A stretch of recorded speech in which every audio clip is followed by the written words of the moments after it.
All right, good evening. Whoa, welcome. Oh, hey, thank you, appreciate that out there. Yes, indeed, welcome to Poetry Open Mic Asheville. My name is Caleb Beissert, I'll be your host this evening. Thanks for tuning in. We do this each and every Wednesday night.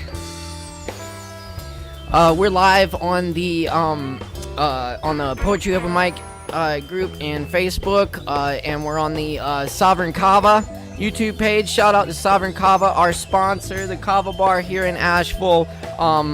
Do check them out. Go by and get a drink. They're open for to-go orders only, master required. And they're open noon to 9, so you got a few more minutes to get drinks. Big shout out to our Kava family down there at the bar. What's up, y'all tuning in down there? Make some noise. And make some noise for your barkeeps. Be sure and tip your barkeeps as well. Also, if you're performing tonight, you get a free double shot. Be sure and take advantage of that at the Kava bar. Cool. All right, we got a fantastic night for you. Tony Robles is our feature poet, and I'm going to kick things off with some poetry for you. Let's get right to the poetry. This is a poem. I'm going to do a couple of poems I translated from the Spanish of Federico Garcia Lorca. This is Casita of Tears. I have closed my balcony doors because I do not want to hear the weeping. But behind these gray walls, you do not hear anything other than weeping. There are so few angels who sing. There are so few dogs who bark. 1,000 violins fit in the palm of my hand. But the weeping is an immense dog. The weeping is an immense angel. The weeping is an immense violin. The tears muzzle the wind, and you do not hear anything other than weeping.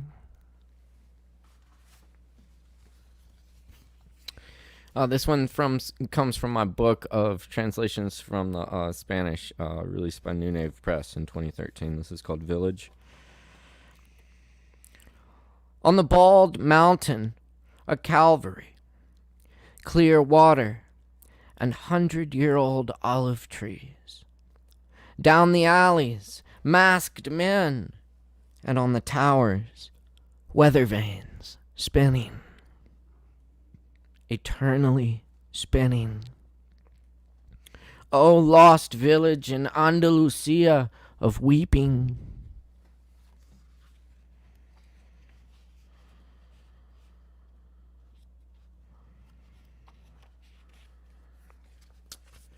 The six strings.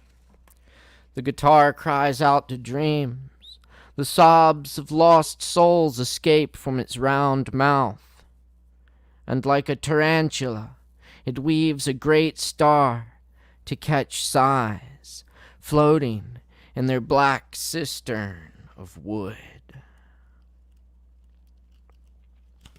All right, I'm going to do a few more poems, but first, let's check in with our technical director tonight. I think he has an announcement for us. Are you in the poetry bunker? Is that right? Hold on. Morgan, our technical director. Are you still in the Poetry Cabaret poetry bunker? Yeah, of course I'm still in the poetry bunker, man. The show got extended 2 weeks. Oh my gosh. What? Yeah. What are you still doing in the bunker? I'm holding things down, man.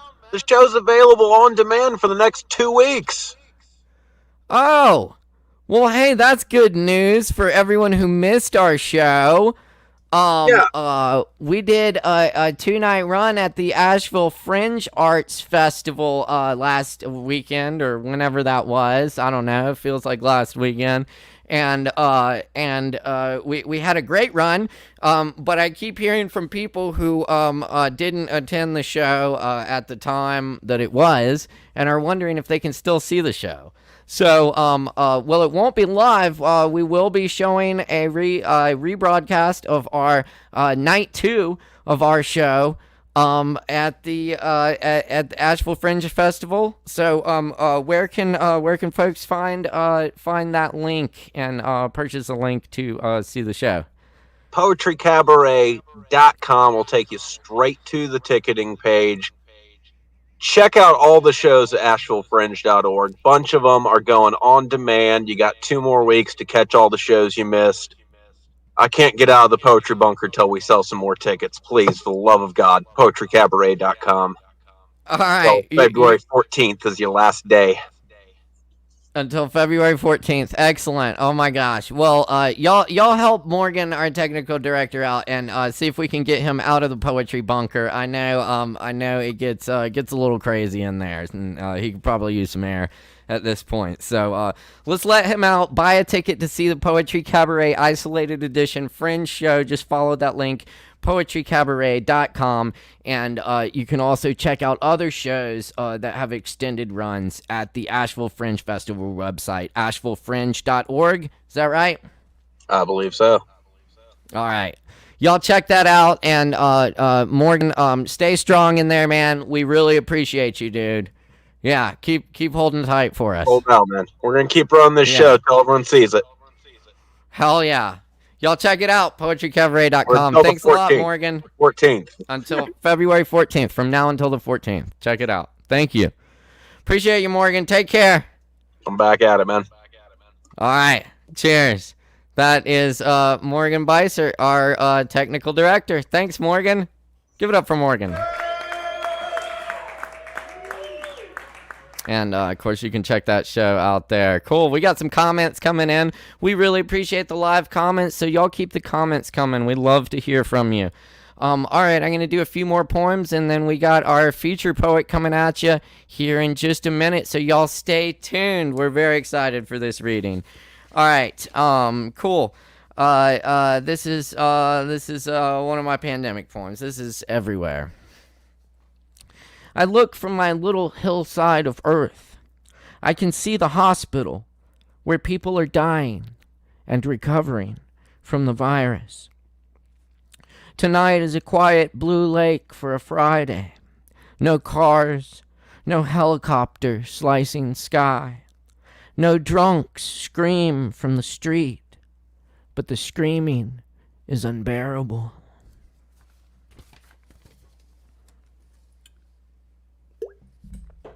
This poem's called Agony Garden.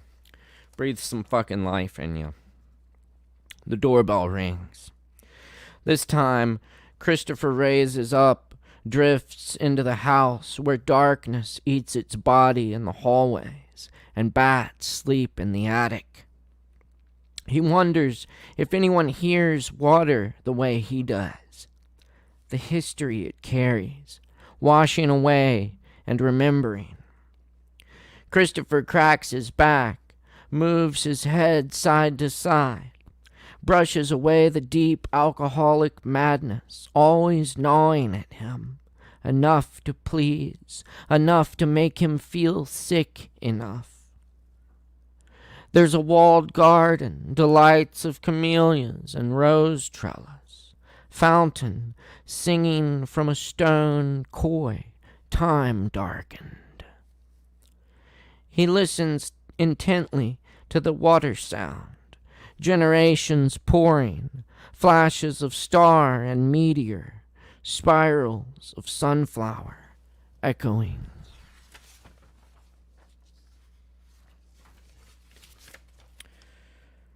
This one's called Library of Wind.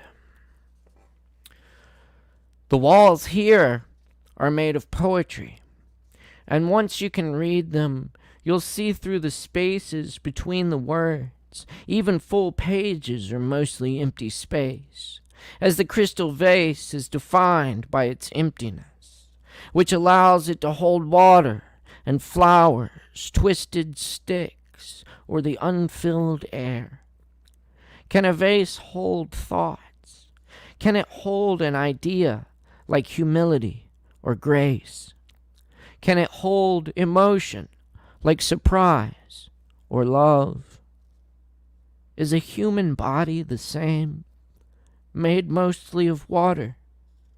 Even in the empty space of lungs, of stomach, of open mouth that forms words, vibrating from that space, made full by it, as a drum or saxophone makes sound by way of absence. We are what we are not. We are the nothing that is everything. We are the everything and the nothing. All right. I'll do one more for you, and then let's get to our featured poet, Tony Robles. We're very happy to have him in the house tonight. Y'all keep it locked here, Poetry Open Mic Asheville, and then we got a whole bunch of great open micers after that. So thanks for being with us tonight. Again, my name is Caleb Beissert. It's a pleasure to be your host here. And, of course, shout out to our sponsor, Sovereign Kava. What's up, everyone tuning in down outside the bar? All right, this one's called Mariposa. Why is the Spanish word for butterfly more beautiful?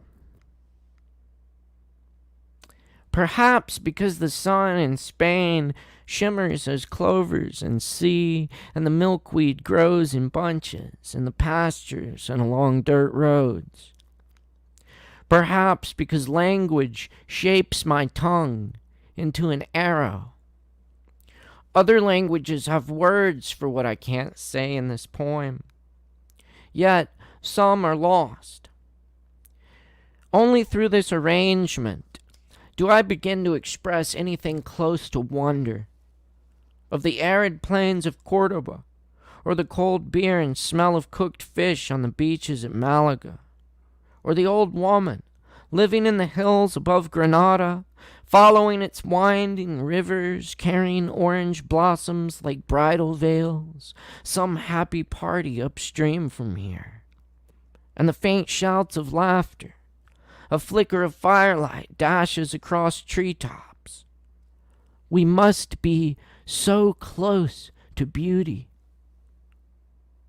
A mariposa always remembers where it's from. Generations of them fly home over flowers and tundra. Why didn't we see them as beautifully when words first cussed our lips? Why do our words fail us? It takes only 12 days for a caterpillar to transform from chrysalis, sleeping in milky white, to butterfly, wings spread, unfolding ministry of the mariposa. All right, yeah, we'll leave it there for now. Very good. Thanks for being with us tonight. You're tuned into Poetry Open Out Mic Asheville, coming at you live from Asheville, North Carolina, to wherever you are, anywhere in the world now. We've been doing this open mic for 10 years now in Asheville, and for coming up on a year now in the virtual realms. So thanks for helping keep it going with us. We really appreciate it. And of course, check out our sponsor, Sovereign Kava. Thanks again to Morgan, our technical director. Be sure and check out that Poetry Cabaret show. And keep it locked here, because we have a great featured poet tonight. I'm super excited to have this poet on the show tonight. So, yes, super excited to meet Tony.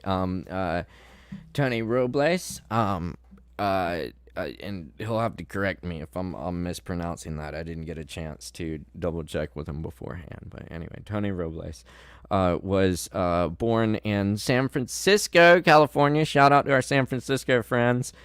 He is the author of 2 books of poems and short stories. Cool, Don't Live Here No More. A Letter to San Francisco, and Fingerprints of a Hunger Strike. He is the current writer in residence at the Carl Sandburg home in Flat Rock, North Carolina. Shout out to our Flat Rock peeps. And in 2018, he was a shortlist nominee for Poet Laureate of San Francisco. Wow.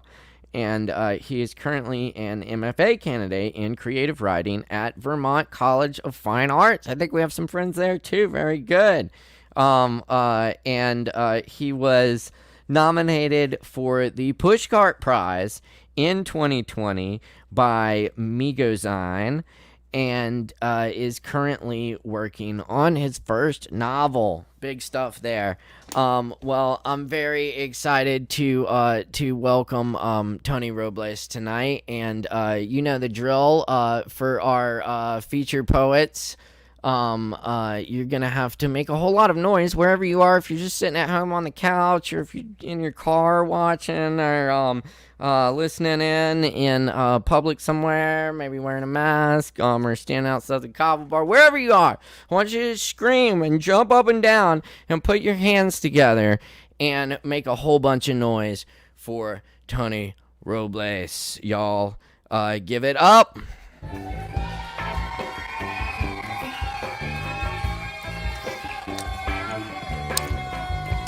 Tony. Hey, what's up, everybody? Hey, how you doing? Caleb, what's happening, brother? How you doing? Hey, I'm doing great. I'm so glad we could have you on the show. Thank you for joining us. This is great. I appreciate you having me. Absolutely. It's an honor. So now I guess I'm a little confused. Where are you still in Flat Rock? Where are you joining us from tonight? I'm in Hendersonville, which is about a mile and a half away from the Carl Sandburg house. You know, as much as an honor as it was being, named writer in residence at the Carl Sandburg house, I would give anything. I would trade that to be in the bunker, man. I want to be in that bunker, the poetry bunker. And then you were talking about the poetry cabaret. What was that, Liza Minnelli? Poetry is a cabaret, oh chum. Is that Liza Minnelli? Come to the cabaret. I love it. Oh yeah. That is cool. Well. Hey, we should do some stuff. Maybe we should get you on the poetry cabaret. Get you in the bunker sometime. Do some poetry. Oh, for sure. Maybe, for sure. Yeah. Where Very I need good. to be, Yeah. Totally. Well, Right. well, that's so cool. The Carl Sandburg thing is such an honor. That's a beautiful homestead out there. That's sort of how I got introduced to your work when they announced that you were the new writer in residence out there. Yeah. That's Yeah, very it's cool. wonderful to be associated with Carl Sandburg. I'm actually waiting for my hair to turn completely white. It hasn't happened yet. When it does, I'll know that I have arrived. But it's been good. I've been meeting a lot of good people. Good. And let's see. You write about all kinds of things. You write a lot about people and place. And you have a lot of poems about racial discrimination, things like that. You also have I really resonated with this one piece you wrote. I read on your I think on your blog that has to do with just sort of the times we're in. It talks about your residency and also working at a thrift store, right, during the pandemic. Yeah, in fact, I just got out. I just got. Yeah, you were just off. working today, right? Yeah, and one of the staff members from the Carl Sandburg house had come in, and I thought, oh God, I got to hide. So the story was about hiding in the racks, in all the women's clothing, and she's looking, and she comes, she finally sees me after all this hiding, and in the process of hiding, I'm hiding with a lot of other people that are in the racks, and so it just kind of comes with the thrift store territory. Yeah, right. There's lots of people hiding in the racks there. For different reasons. Well, I dove into one rack, and there was a guy in there already. Hey, get your own rack. So yeah, he was hiding from his wife, right? Yeah, exactly. So Yeah, and I found that really striking, because I mean the reason you're hiding, right, is because like you didn't want her to see you working in a thrift store. You know, you're supposed to be this writer, this is Carl Sandburg resident and everything, and but I found that really real because I mean so many poets. You know, Yeah, I serve people drinks for a living, you know, yeah. like I can relate to that totally. You know, I put on this hat and then I go put on that other hat, you know. Yeah, but the thing is, being part of the day-to-day working and I couldn't be a poet without that because so much of that working really informs the work. So Mhm. I can't divorce myself from it at all. If anything, Right. that's what makes the poetry happen. And I want to just do a real quick shout out to Mhm. my girlfriend in the East Bay. Her name is Beverly Perino. She's a fantastic writer. She just moved from Oakland to a place called Cameron Park. So just want to shout Okay. out to Beverly. Yeah. Oh, cool. Hey, Beverly. Hey, thanks for joining us. That's awesome. And of course, you know, I have a lot of friends in the Bay Area, so that hits home too. Um, Oh, so for sure. Yeah. yeah, very cool. Well, I'm gonna turn it over to you for a little bit and Okay. let you do like 15 or 20 minutes of poetry, and if our viewers have any questions, feel free to leave those in the comments. We can maybe field a few questions when we come back. Okay. Okay. And So, mhm. well, so what I'm going to do is there's three poems off the top. I'm going to do a poem about just living in San Francisco, what that was like as a kid, and then the process of moving to North Carolina, and then I'm going to do uh, a thrift store slash bunker poem. So Awesome. the thrift store. So I'll get into that, and I'd like to do this first one. It's called Unity in Black and Brown, and it just has to do with growing up in San Francisco. I want to dedicate that one to you, actually, Caleb, and thank you for having me, and to your brother. I guess he's your relative, same last name, Yep. in the Yep. bunker. Yep. So dedicated to Yep. both of you guys. This is called Unity in Black and Brown.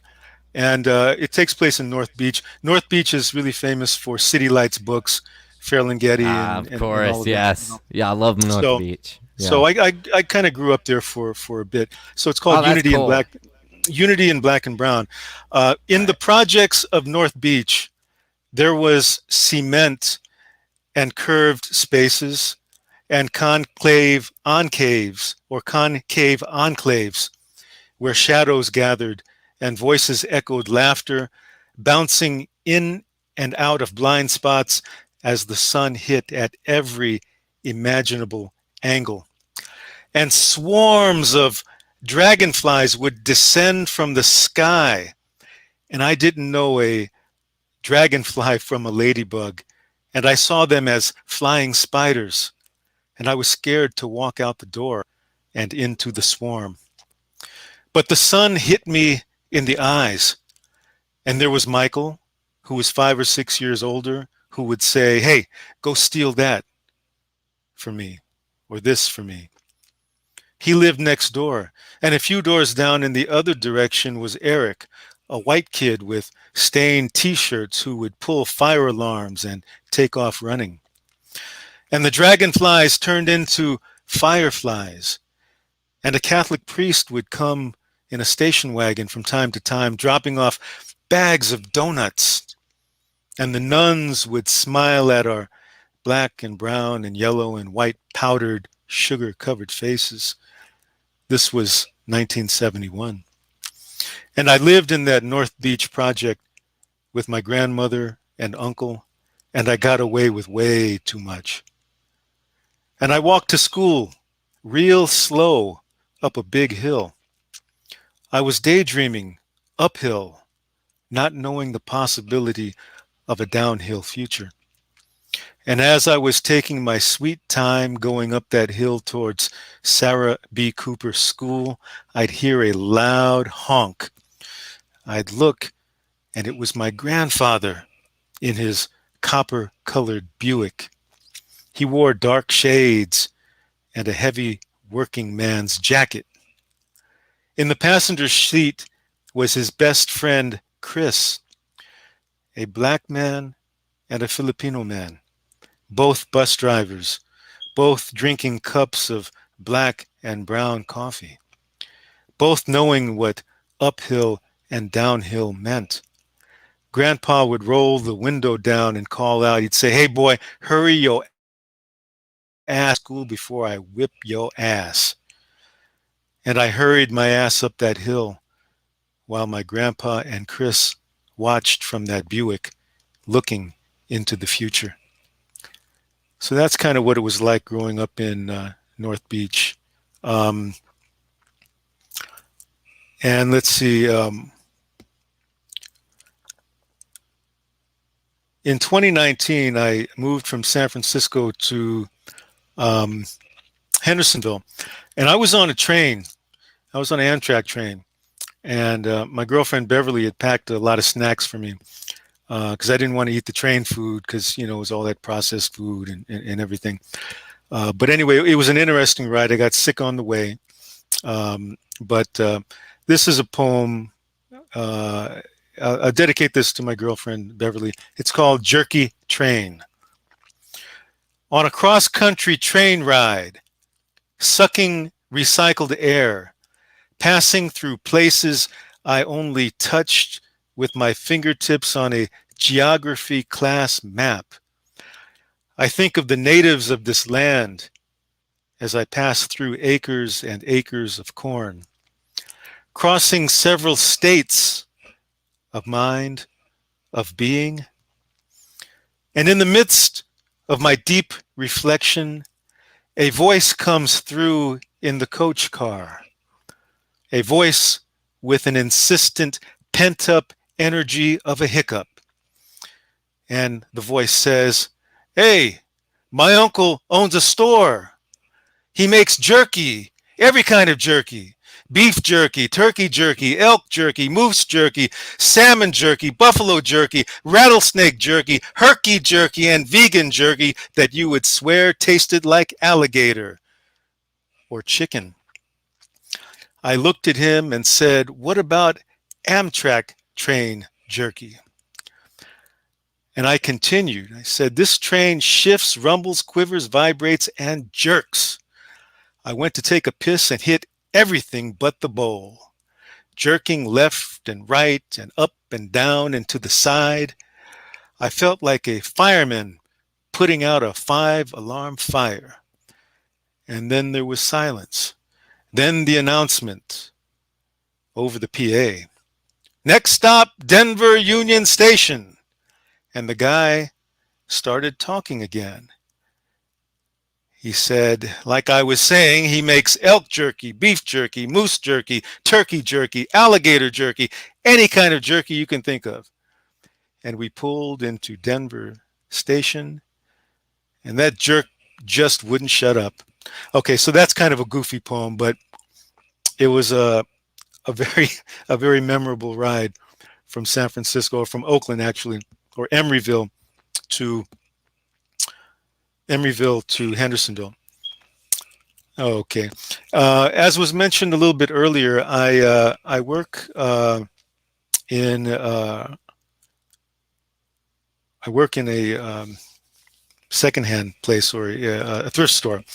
And anyway, this is a poem. It's called "Slipping into Darkness." And I just, when I was thinking about slipping, there, you know, the garments, the clothes at the thrift store, they slip off the hangers all the time, and I'm always putting them back on the hangers, and they keep slipping and slipping. And there was a group in the 70s called War, one of my favorite bands, and they had a song called "Slipping into Darkness." So I just used the title of the song. It's called "Slipping into Darkness" in the consignment shop, thrift store. Slipping into darkness.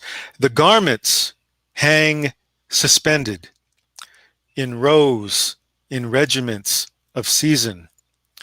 Snatched moments adorned in life's fabric, stretched under fluorescent lighting, while secondhand cameras sit in a display case. Thrift store where the carnival barker's bite is veiled in dust. Decanters of secondhand laughter on shelves in a dangle of price tags, nipping at fingers' shaded tips. Slinky, slippery, stoic, hemmed and tangled, garments concealing folds of folly's fields. Garments slither smooth like an eel's crease, a wrinkled tongue. Garments torn between lift and fall of bodily thought. Surrender their hangers, hitting floor, price tags intact, arranged, torn, deranged, searching out our near nakedness. I've been working really hard at that damn store, man, believe me. How much more time do I have? I don't want to run over. I guess you'll let me know. Those were the three that I wanted to read. You know, if you're from San Francisco or visited San Francisco, there's North Beach, there's the food, and there's this thing called Italian salami and French bread, and it was something that I grew up eating. So I'll just read this for you. It's called Salami and French Bread. My father calls me on the phone and he says, "Hey, what's happening?" His voice is the same, no static. His tone, familiar notes bending towards the sun and the thick bamboo forest in Hawaii. I tell him I'm doing okay. Eat oatmeal, he says. It's good for you, especially with walnuts and blueberries. Be sure to exercise too. Walking is good. He says that in life you have to move forward. And we talk about our past in San Francisco. Crying shame what it's become, he says, hearing about the homeless in the news. The neighborhoods, the places he cherished are talked about as dirty places to stay away from. But he can't stay away, even 2,000 miles away in Hawaii. Says that he loved Italian salami and French bread. He'd buy a big roll in North Beach and cut it into thick slices, and we'd share it. I remember the knife cutting into the salami and bread as the fog cut through us like a dream's current. And it was the best thing about the city, my dad's city, my city, the city of St. Francis, the city of salami, the city of French bread. I can taste it despite everything. And that was my obligatory food poem for you. So I hope you enjoyed it. Let me just read one more. I was, God, where was I at? I was in the Philippines a couple of years ago. That's where my father's folks were from. And I got a chance to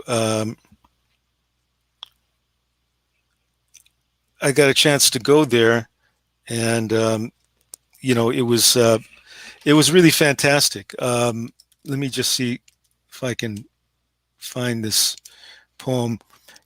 The poem was about the traffic in the Philippines, where you're crossing the street and you can get hit at any moment. Let me see if I can find this. Traffic. Okay, traffic in Manila. Okay, and I guess I can dedicate this one to my girlfriend Beverly. You know, traffic in Manila. Trying to cross to the other side. Trying to divide the conquer. My attention divided and multiplied and subtracted in the lifespan of a second. My heart is an egg beaten over and over. Stop, go, stop, go, lean, slide, twist, keeping time in a pouch not visible to the eye, but the heart. The street seems to say, don't cross me. It says, I cross you. You don't cross me. Look at you with your 2 American left feet. The street says, don't cross me. Don't cross your eyes. Don't cross your legs. Cross your fingers if you can remember to do so. Make the sign of the cross too, trying to cross to the other side in hair trigger hesitation. A 3-legged dog with 1 eye has more grace with getting to the other side. So that was just my difficulties in getting across the street with all, because when the light is green, people go. When the light is red, people still go. And when you're walking across the street, you can't hesitate. You can't stop. If you commit, you have to commit to going across that street and just go. So I finally hit my rhythm, and that was in Manila. It was in a place called Makati, which is one of the areas in Manila. So anyway, so am I okay for one more, or would you want me to kind of wrap up? You can do one more. I would love one more.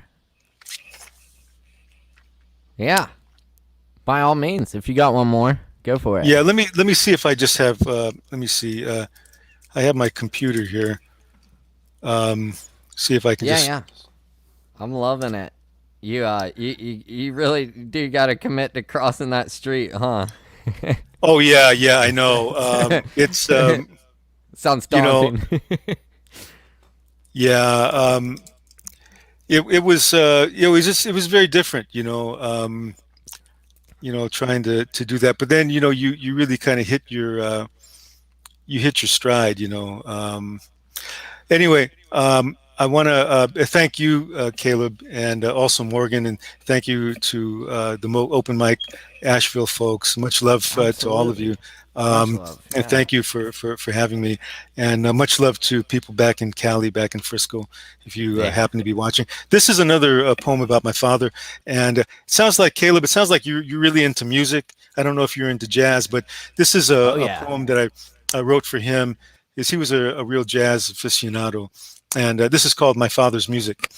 My father's music percolates and palpitates like hot coffee dreaming a tap dancer's arrival, hitting throat with the right note, going back deep, unopposed.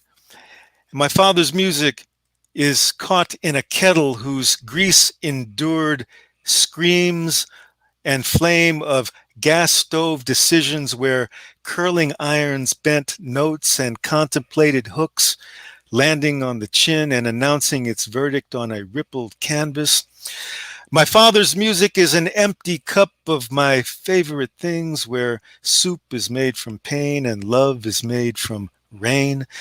My father's music is made in wood when he would, then wouldn't, then would again, and wood is softer than stone, and wouldn't you know it? My father's music is the chamber of cool, poking into the greenness of the sun's estate of ecstatic static. My father's music is sky minus rain divided by sun, multiplied by incense in the smoldering pyramid of branches.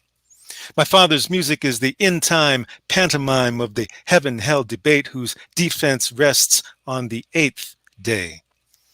My father's music floats and glides and slides from head to thigh, and on that other side where up is down and down is up, sticking like flapjacks whose wings lap, lap, lap the tick-tock oil of greasy time. My father's music skips, bumps, burps, slurps, sizzles on the sunny side of the street. Crackle, pop, bop, pan fried with an egg on top. My father's music. And that's a recipe for the bunker. Thank you.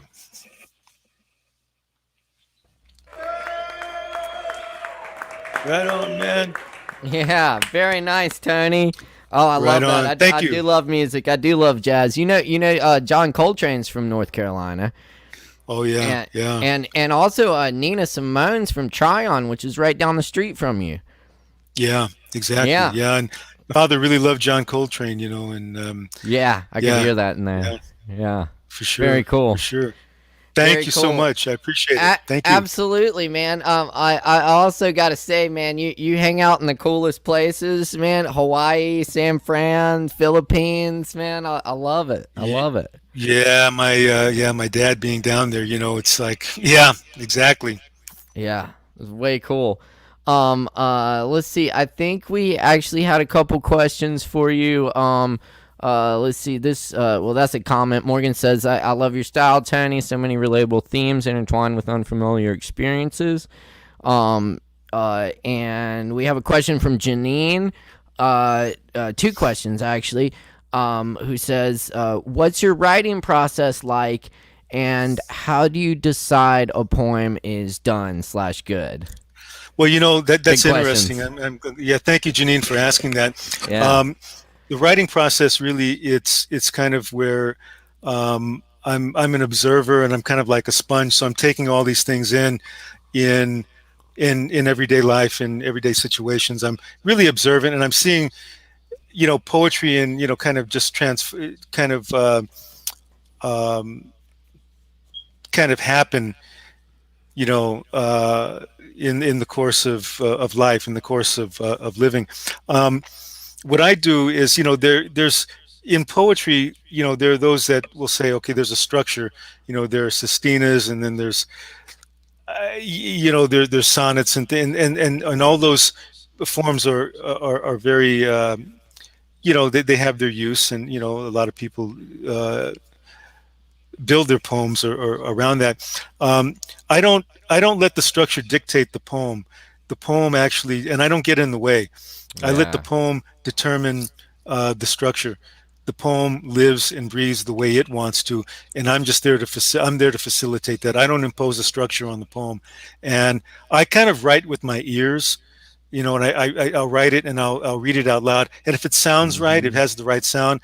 But it also, the sound of the sincerity and the grace must come through. It has to come through, and if it doesn't come through, I'll know about it. And then if it's not coming through, then it just doesn't get written. Well said, man. I mean, that's the truth. And two things come up in open mic a lot that relate to that. Like, one, you can't lie to the poem, which I think is what you're saying. The poem has to dictate itself.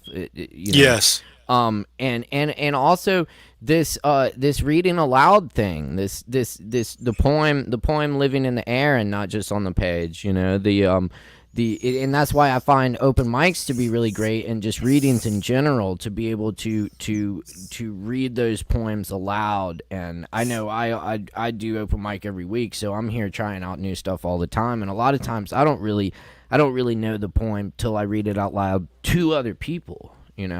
Like, it sounds like you can relate to that a little bit. Yeah, the great Al Young, who was poet laureate of California, who had a very serious stroke a couple of years ago. He's been kind of confined to home. His son has been taking care of him. But what he said was that originally, that the poem was really connected to dance and music, and it was, from, I think the term he said was from cheek to jowl to dance. It was something like that. But his whole point was that it was connected with the music and connected with the dance. Absolutely. Yeah, I feel like they're one and the same. It all kind of comes from the same place. It might take different forms, but I mean, poetry really is music and dance. And then the other thing too is, how do you decide if a poem is done good? I'll read it and I'll ask to myself, well, what will my dad think about that? And he, if he likes something, he would use two words. You'd say, I would say, well, what do you think about this? He would just pause and he would say, yeah, some heavy shit. And, if I write something and I look at it and I think, well, would my dad think this was heavy shit? And if the answer is yes, yeah, then okay, it's cool. Right. Very good. That's cool, man, because I never know when my poems are done. But yeah, that's a good measure. Very cool. We had, I think we had a couple other questions here. Well, we have a comment from Zen Sutherland. It said, loved my father's music. I like the seeming simplicity of your poems that hide in an experimental complexity. Good, very observant. Yeah, you know, like the lines in there about you know, a cup of my father's music is a cup of my favorite things, where love is made from pain, and you know, the other thing is made from rain. Well, that's an homage to John Coltrane's My Favorite Things, you know. Yeah, And totally. you know, so I think with the jazz, how that connects is the dignity of that as an art, and how that that part to impart the dignity of a people, you know. And there was actually a Japanese American poet by the name of Lawson. His last name is Inada. That's Inada, and he's a jazz poet. He was interned as a child in the internment camps in World War II, but he had a book called Legends from Camp. It's an excellent book because he has poems in there about all the jazz greats. Because he was a cat that grew up in Fresno, so when you listen to him, he's a poet, but you know, he's like a jazz poet. Right? The way he writes and the way he talks, he's like a musician, you know. And he had a great love and respect for jazz. So he has poems in there about Coleman Hawkins, about Miles Davis, about John Coltrane, about all of the greats, you know, and how they influenced his writing, you know. That's awesome. I gotta check that poet out. I didn't know about that. Yeah, Lawson. Last name is Inada. Lawson Inada. And the name of the book is called Legends from Camp. It's one of my favorite books, actually. It's very, very good. Legends from Camp. Very cool. Very cool. Yeah, I also dig like Bob Kaufman's another San Francisco poet who's sort of in the jazz vein. I can't read him. I can't read him because Really? he's so damn good. I can't write for a month. But you know what? Speaking of him, the new poet laureate of San Francisco is a brother named Tongo Eisen Martin, and he's reminding a lot of people of Bob Kaufman. I mean, if you listen to him, if you read him, there's a lot of similarities between him and Bob Kaufman. But he was just named San Francisco poet laureate. His name is Tongo, Tongo. And last name is Eisen, Eisen, and then Martin, Tongo Eisen Martin. And his book is called Heaven is All Goodbyes. I think it was nominated for I think it won the American Book Award a couple of years back. Oh, okay, yeah, definitely gotta check. And my dad had the same reaction to him. Heavy shit, you know. Yeah. Heavy shit, man. I love it. Yes. There's a comment there. Shit. That's some heavy shit. I love that. It's heavy shit. Cool, man. I think we have one more question if we got time. It's from Morgan. Do you travel by train to write? I guess he's asking, is that like you're like, I'll take the train because like I know I can write on the train. Well, you know, in the Bay Area, there was in the Bay Area they had the BART system. The BART, yeah. Yeah, Bay Area Rapid Transit, and everybody took that and took the train. So I would get a lot of writing done. You know, even if you didn't get a lot of writing done on the train, you could get a lot of writing material. You could get inspiration. Oh, I know. I've been on the BART. You know, you get some material there for sure. Yeah. Yeah, but you know, just one other thing too, for those that really want to write, what I would really suggest that you guys do is try to write in a journal every day.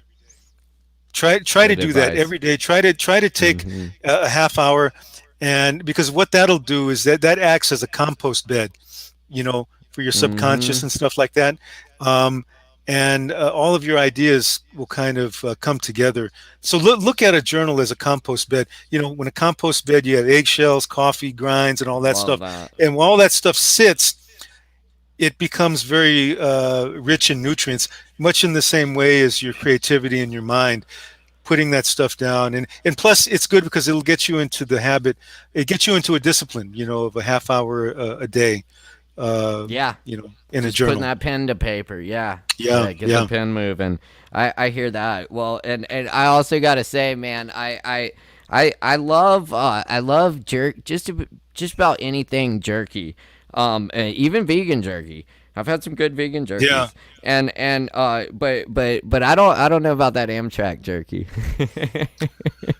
Yeah, that was really something. Yeah. I mean, yeah, it was like I think it was a 4-day trip, and I wouldn't do it again because that was just really, it was just, I got sick. I got sick on the on the way. And Yeah, it and sounds rough, man. It really does. Yeah. Yeah.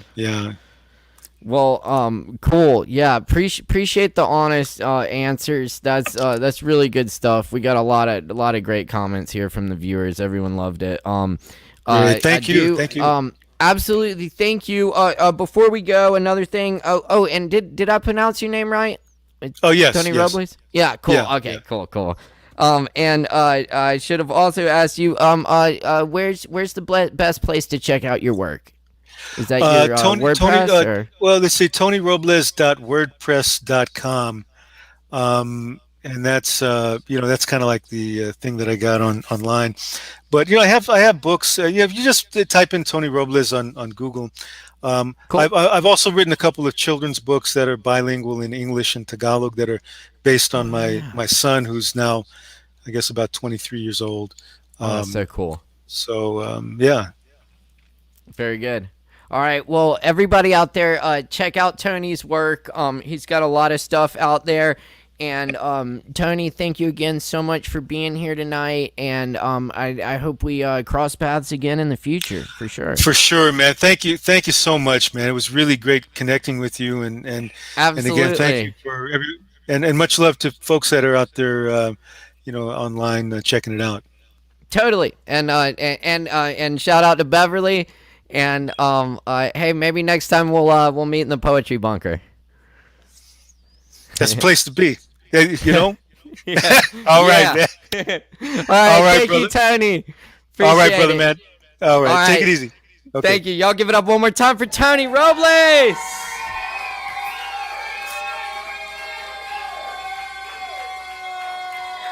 Very good, and you're tuned into Poetry Open Mic Asheville, coming at you live from Asheville, USA, to wherever you are in the world. Thank you for tuning in. Big shout out to the San Fran viewers, the Bay Area viewers, and everybody all across the world tonight viewing with us. We really appreciate it, and of course, shout out to our sponsors, Sovereign Kava, and our technical director, Morgan Beissert. We're gonna get to some open micers now. Let's see. I think we got Kevin lined up. Kevin Evans, and then we got Nathan Williams. We got Mark Hudson, Ashley Huber, Jason Huber, Christopher T. George, Emilio. Did we have some others? I think we have a few others, and there may be a spot or two open late in the night if anyone wants to grab that. Just follow that StreamYard link, enter the broadcast studio, and we'll get you on as soon as possible. A couple more comments here for Tony. I want to make sure I blast those real quick. We love the comments. Please keep the comments coming. We love to hear from you. That was fantastic, wasn't it? There's the link there. If y'all want to check out Tony's work, check out that link right there. I got this now. That link. All right. Okay, cool.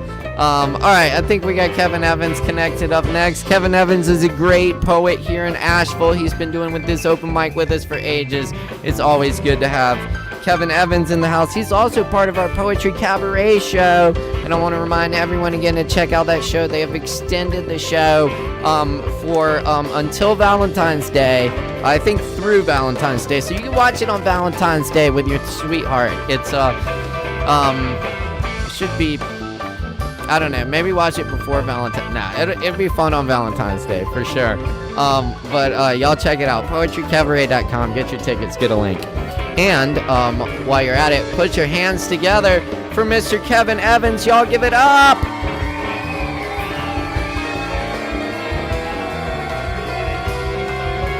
Kevin! Hey, Hey, what's up, man? How you doing tonight? I'm doing all right. Yeah. Awesome, man. Well, hey, it's good to see you, man. How you been holding up? Not too bad, all things considered. Yeah. Very good. That's good. We did the poetry cabaret. We Yeah, that was got, great. yeah, we got negative COVID tests. Yep. So we're all looking good now, man. Things are good, and the poetry cabaret show has been extended, man. So Hell yeah. so yeah, so yes, everyone check it out. But anyway, what you been up to in the past week or two, Kevin? Just I don't know, just trying to keep warm mostly. Dude, I hear that it's A little been bit of like work. 20 degrees and snowy here in Asheville this whole week. So Yeah, and I I've hear one that. of the places I've been working is up in Marshall. I actually wrote Oh a yeah. poem this morning on the way up there on River Road. Then we ran into a real icy spots right before you got there. It was kind of interesting, but I wasn't Oh driving. But man, I we know, were all man. good. Those roads up in Marshall get a little hairy, man. I would be careful with that. I hear Right you. on. Cool, man. Well, you got some poems for us tonight? Maybe some harp? What you working with?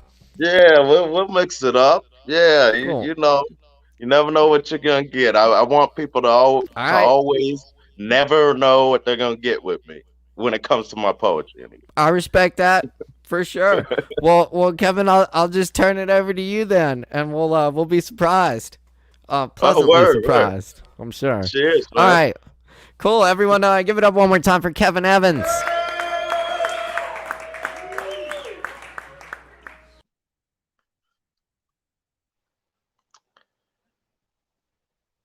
Hola. Are we on? My thing might have frozen up, but I'm gonna continue if y'all can hear me. Um,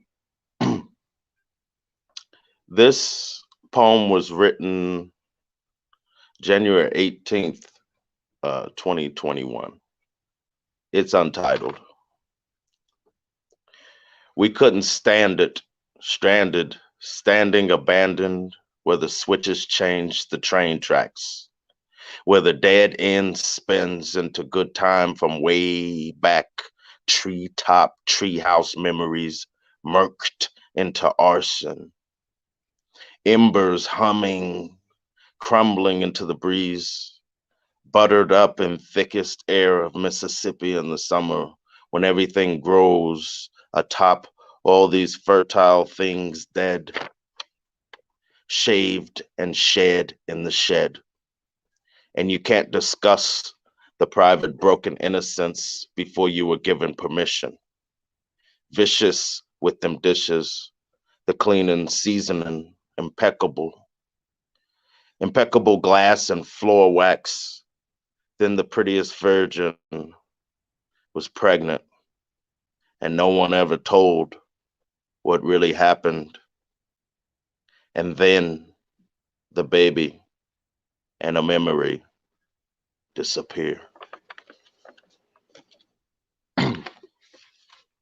All right. So this one was written today, this morning on my way to work.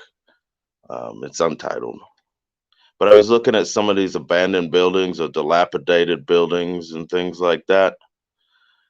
And I don't know. Something just came to me.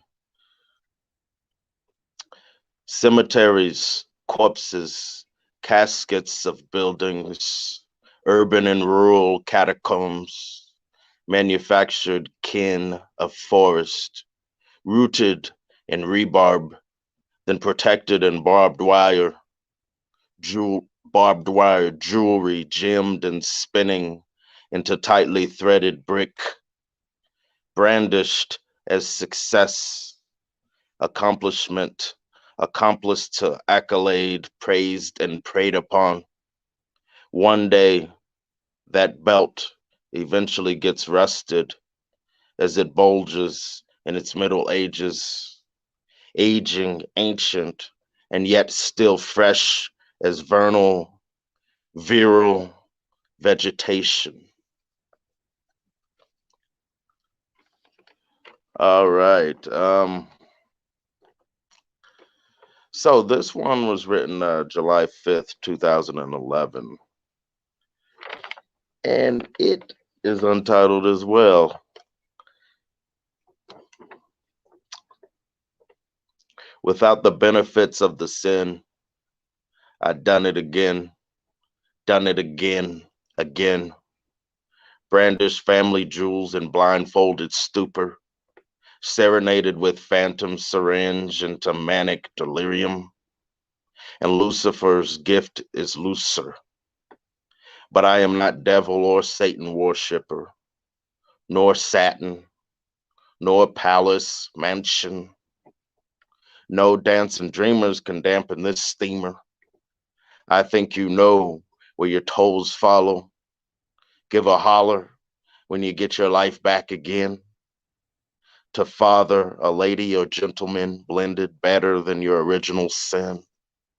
Smelling like the afterbite of original victim. An afterlife bath for the foolish and wise. Afterglow gently go get him till his shine has completely risen. Just a time that for you is the present and not hidden. Without the benefits of the sin in origin orgy. Or without the benefits of the sin in origin orgy for the poorest souls of ladies and gentlemen crumbling into torn parts of their children. You aren't even around to see them, and she comes around and you are pendulum. Pushes all your buttons cause she knows she can bend them. Tree limb, arm, scissor, tail against your heart just before dawn. And you led her on, and you brought her fox. You brought her owl, blessed moon streak. You took her to the summer at the tip of the top of the best christened city. And now she is sitting in the sea laughing and bleeding from her loin naturally. You are confused and wonder how she's walking, your tongue and trunk on a chained, linked leash. Though this isn't the time to be bitter leaf with your children. Play there with your children.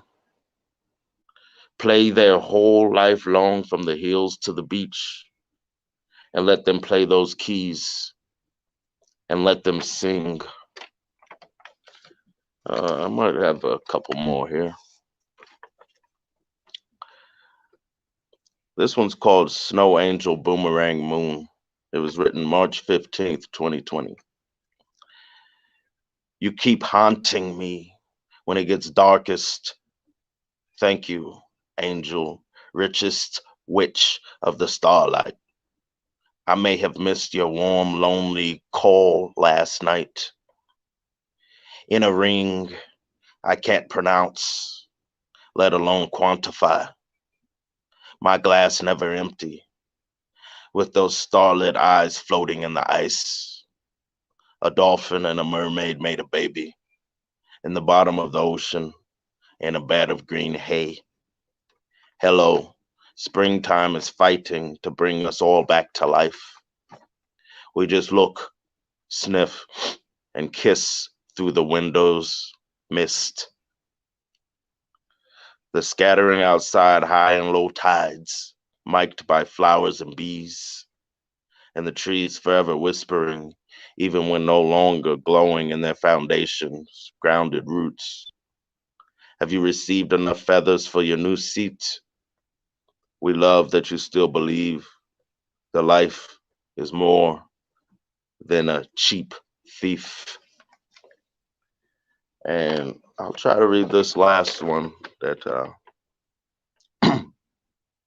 was written February 21st, 2011. It's entitled Means.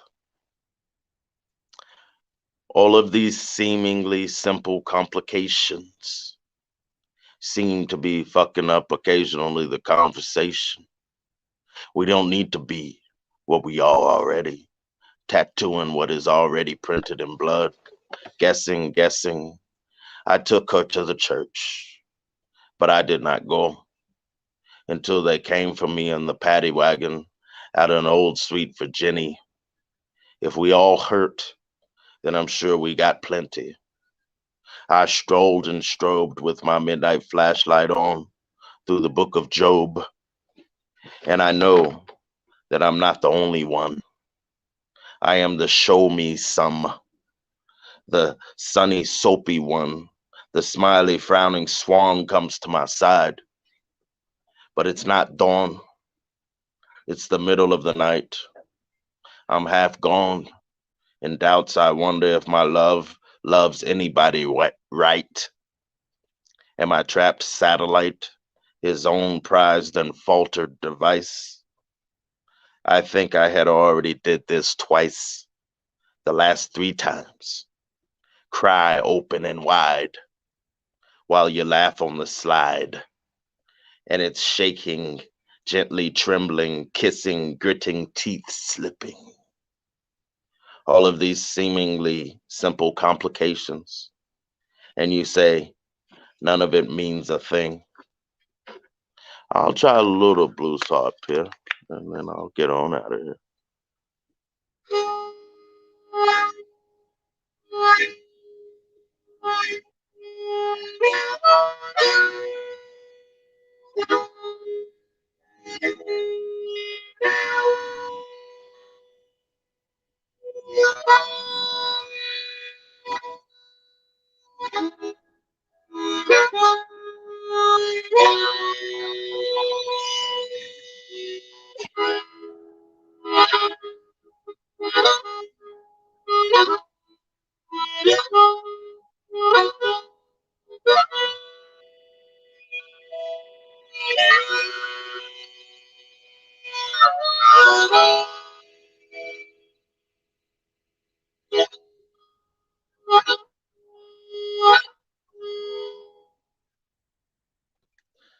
I think that's about it. I can't see myself. It says I'm in the show, but it like everything froze up. So I hope everything went through there.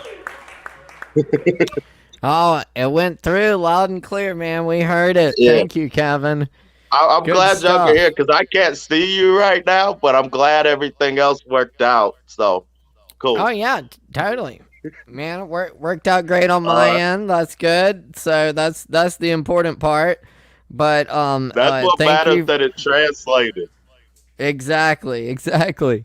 But yeah, thank you for joining us on this beautiful cold February evening. It is February now.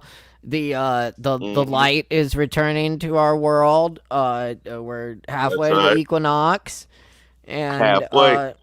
Yep. A little over halfway now, and we had a beautiful full moon this past week. You know, so that was nice. crazy. Yeah, that was right. That was beautiful. A good one, right? Yeah. Yeah. Very good. Cool. Well, Kevin, thanks again for being here tonight. Hope you can make it next time. Thank you, man. And everybody, of course, check out our Poetry Cabaret show at poetrycabaret.com. That's live. You can buy a ticket and watch the show from now until the 14th. So check it out. Kevin has some great pieces in there. Well, all cheers, right. Man. Absolutely. Yeah, check out the Poetry Cabaret. And Caleb, thank you so much. Beautiful thing you got going here, and we'll see you next time. Thank you so much, Kevin. Really appreciate it. Take care, man. Be careful on those roads. For sure. Peace, man.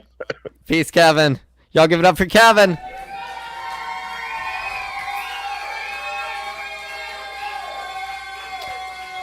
And you're tuned into Poetry Open Mic Asheville. My name is Caleb Beissert, coming at you live from Asheville, USA. We're here. Joining you tonight, wherever you are in the world. Thanks for tuning in. Keep it locked here. We have a lot more great performers coming at you. Thanks again to our featured poet tonight, Tony Robles. And thanks to our sponsor, Sovereign Kava, for keeping it happening here. 10 plus years now doing this open mic here in Asheville, and we're eternally grateful for their support. So y'all support Sovereign Kava. They're open for to-go orders right now. You have to wear a mask, but they've got Kava and other wonderful drinks there. And if you're performing tonight, you got a double shot of Kava waiting on you. So mask up and go check it out. We appreciate y'all, and we're going to keep it rolling. I think we got Mark Hudson up next. Wonderful. So good to see Mark Hudson in the house, one of our great open mic regulars. Y'all make a whole bunch of noise for Mark Hudson. Give it up.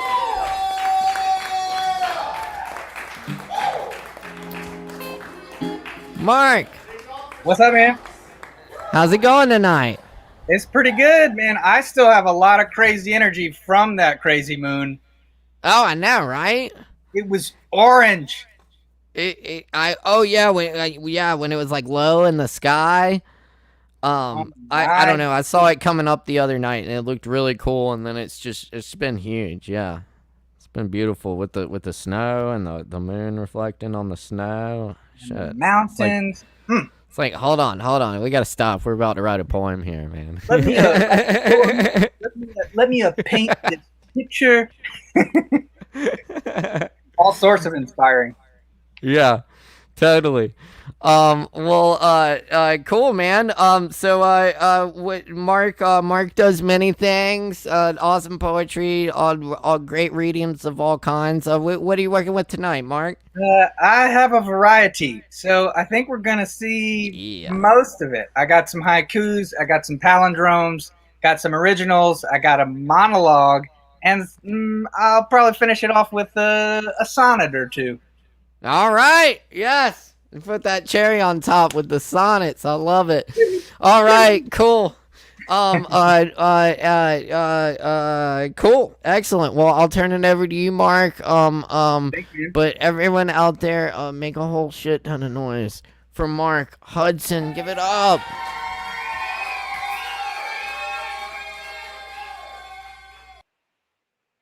Thank you, Caleb. It's good to be here in my room and doing some performing for y'all. So I'm going to start out with a really incredible monologue I just found in this book from a play called U.S. Drag, written by Gina Gianfrido. I'll give you a little backstory to it. So it says, Evan is the head of a public awareness group called SAFE, an acronym for Stay Away from Ed. Ed is a nutcase who has been mugging people in ATM alcoves. Here, he is addressing other members of the group. We are not the police, okay? What we are is a community advocacy and impact group. Our name, which is an acronym, is SAFE. That stands for Stay Away from Ed. Basically, we just feel like there's this guy out there, like, hurting people, and the police are just really focused on trying to catch him, which is great. That's really important. But in putting all their energies into the investigation, they're really not attending to our needs and our feelings and our fears as citizens and potential victims. SAFE is not about catching Ed. That's actually really sort of against our mission statement, because what we're really about is, staying away from Ed, keeping safe. We are, again, not a police force. We are a grassroots community impact movement. We are mounting a campaign to increase awareness and keep people safe. The campaign, which I designed myself, is called, just simply, Don't Help. As you all know, Ed's MO, or mode of operation, is to ask his victims for help. He pretends to be sick or handicapped or injured in some way. Typically, he asks for help. His last victim, you recall, acted under the mistaken impression that Ed was blind and needed help punching in his ATM code. Now, I'm sure I don't need to tell you that there was no ATM and there was no bank, and that woman, Mary Stone, who is with us tonight, is very lucky to be alive. Our strategy here is really, really simple. We don't ask anybody to do anything. In fact, the only thing we do ask you to do is do nothing. Don't help. Just say no. if it hadn't been used as an anti-drug slogan, would have worked really nicely too. But I'm happy with this. Our goal is to just paper the city with don't help literature so that people will know just that. Now is not a good time to help. Don't help. Decline to connect. We also have a good Samaritan is a dead Samaritan. We've got to get the word out. We can make a difference. Because while we may not be able to catch Ed, we can just not help each other and sort of beat him at his own game. Thanks, you guys. Safe.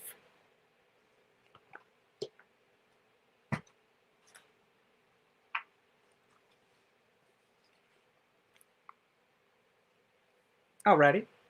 And up next, here are some originals that I wrote a little over a year ago. Yeah, here we go. So this one is actually inspired by Every Moon. Furious, covered in fur from a wild animal, I thought it was you. Turns out you're a werewolf. Once a month, a bunch of blood lunches, midnight snacks rather. Randy hunts by moonlight's better. That's why your hands were bloody and muddy. You said it was painting. Guess it's latent. Plus, you were late, munching on Bobcat most likely, or a witch having a bitch fit. You were chowing on a modern one, hot and bothered by the backed up emotions brought on by fucking social media. Witches gotta be on Instagram, cursing through that mobile plan. Unlimited data is crucial if curse memes are gonna be fruitful. Causing death and destruction, curse memes of most vital functions. I can't get enough of you. Arr, arr, arr, arr. You get cannibalistic, consuming the weak, preying on the meek, sometimes absorbing the heat, sometimes whining, crying, not that much.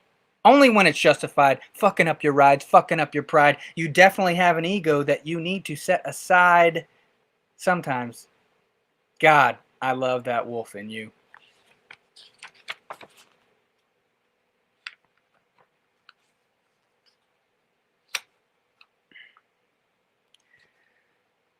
Impatience is a test, making sure I mesh with all the rest. I feel like I'm on another planet. I wish that I planned it. Nitpicky in the lit lane, flames spewing from my neck veins. Tired of being patient, tired of fucking waiting, craving the stage rush. I've always been a dorky mush, working for sweet lushes. Roll up a Dutch, please. I want to destroy some of these brain cells. Calm me the fuck down. Demons don't exist now, just a way to describe you, you cow. Your animalistic, perceived evil ways, demonic hook on phonic sound, gurgle, gargle, wolf howl, demon wording makes you feel better. Rationalize that ugly sweater you wear all the time. Everyone likes to chime in when you find an easy target. The intelligent can be hard to get. Gotta read it 6 times and it's gotta rhyme in order to sink in and make sense this time, but making sense isn't always the goal for me. I just want you to see another thought from the great tree. It's filled with trite, temporary dendrites, electricity convulsing with just one brief lightening. I'm trying to be lofty, but my problem is trying when I just need to do all of it's not for you. I want us all to grow. So this next one is based on a pretty insane invention slash organism. How long do you want to live? You got dribble on your bib. Ribbit, ribbit. Xenopus laevis is gonna fuck up our lives, guys. Little bitty robots combined with frog stem cells.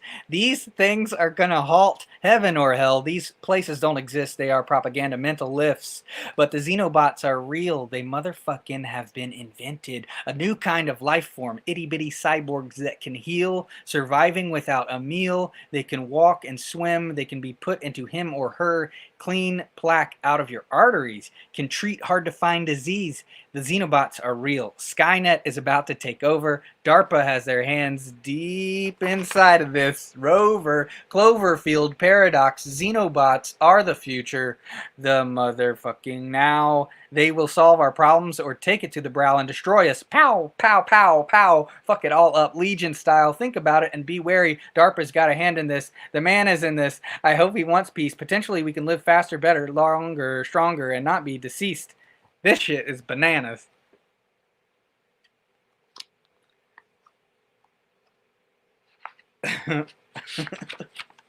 Okay, okay,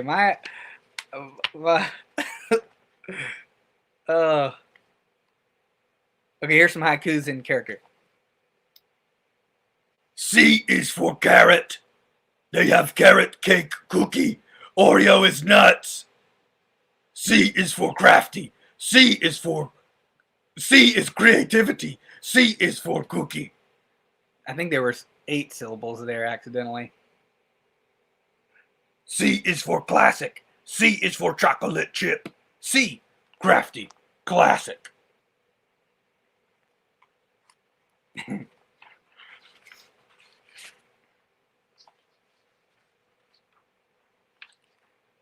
Alright, here's some palindromes for you.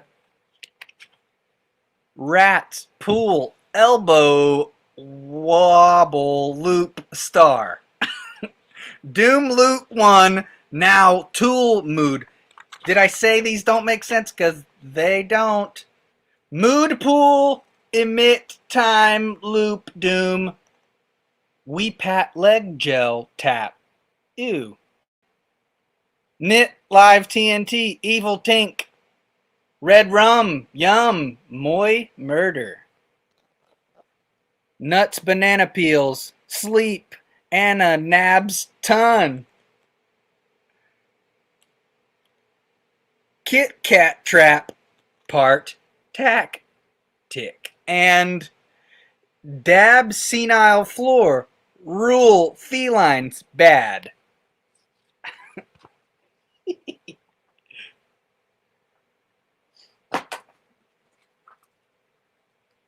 Okay.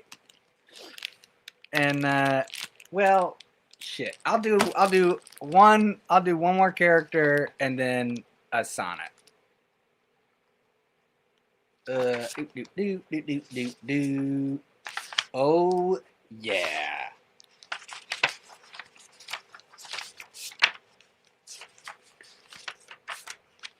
Okay, here's a little Elmo. Elmo loves you, yeah!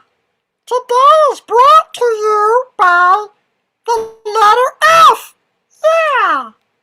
F is for fucker, or it could stand for friendship.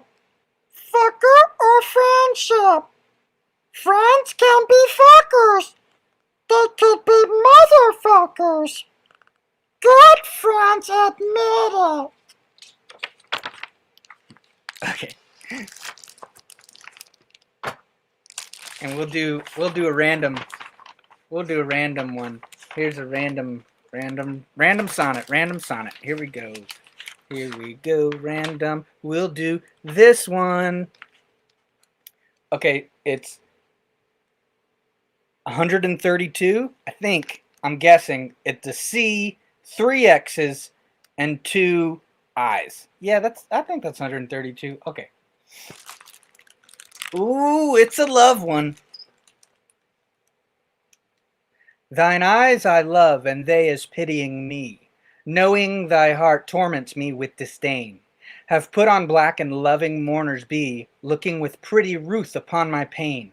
And truly not the morning sun of heaven, better becomes the gray cheeks of the east, nor that full star that ushers in the even, doth half that glory to the sober west. As those 2 morning eyes become thy face, oh, let it then as well beseem thy heart, to mourn for me, since morning doth thee grace, and suit thy pity like in every part. Then will I swear beauty herself is black, and all they foul that thy complexion lack. Alright, that's all the time that I have. I could have gone over a little bit. My bad if I did, but that's it, y'all.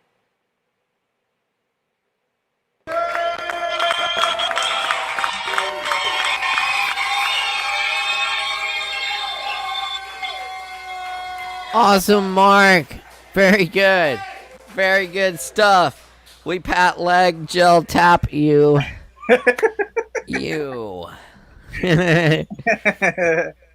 Dab, see now floor rule lines bad. I don't know. I'm like trying to figure them out as you go. I love it. It's fun. It's fun for a reason. That's what's fun about it, right?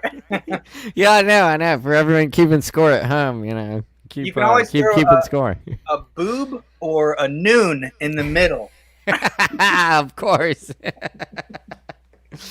Yes, yeah, it's good to have those default words in there. But those are fun words, though. I mean, palindrome words are just really fun words by nature, Real quick, have you seen the movie Tenet?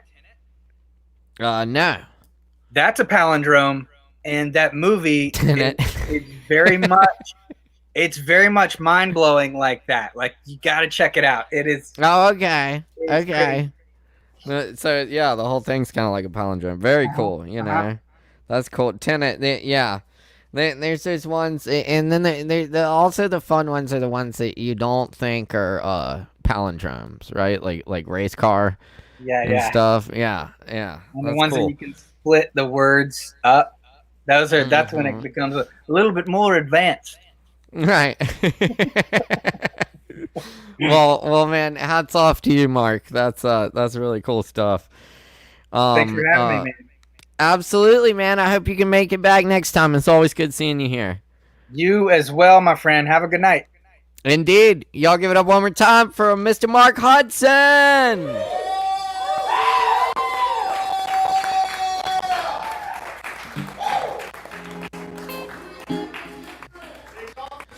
Oh, yes, you're tuned into Poetry Over Mike Asheville, coming at you live from Asheville, North Carolina.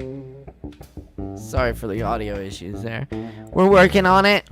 Anyway, shout out to our tech director tonight, Morgan Beissert, and many thanks to everyone viewing, wherever you're viewing from. We really appreciate it. And, of course, our sponsor, Sovereign Kava. Y'all check them out.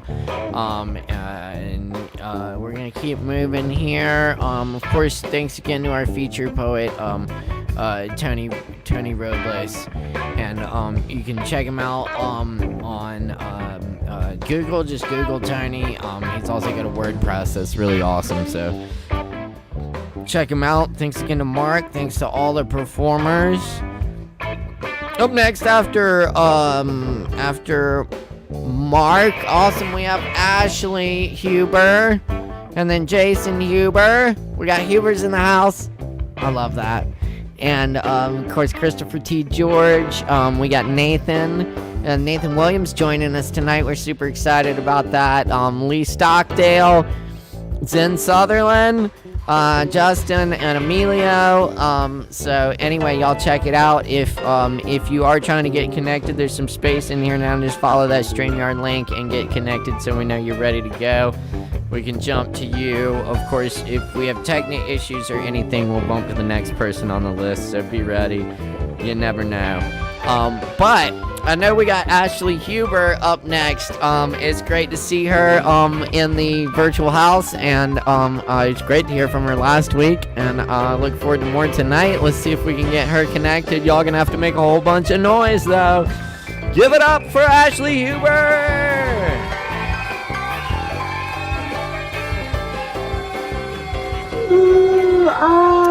Ashley!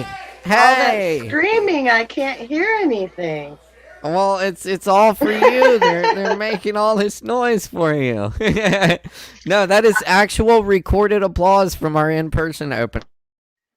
I might have been there. Who knows? How are you doing tonight, Ashley?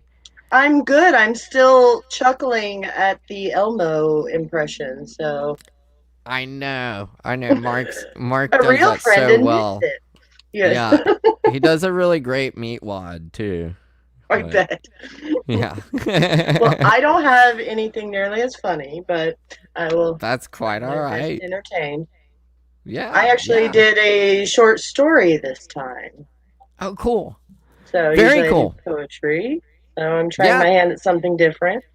That's fine. Yeah, I love that. I love people branching out. So you got one short story for us? Yes, I actually came up with something today, had an idea, wrote it up, and felt confident enough to share it. So I love it. New shit. we're gonna see how it goes. All right, cool, cool. Well, I will turn it over to you, Ashley. Thank you so much. All right.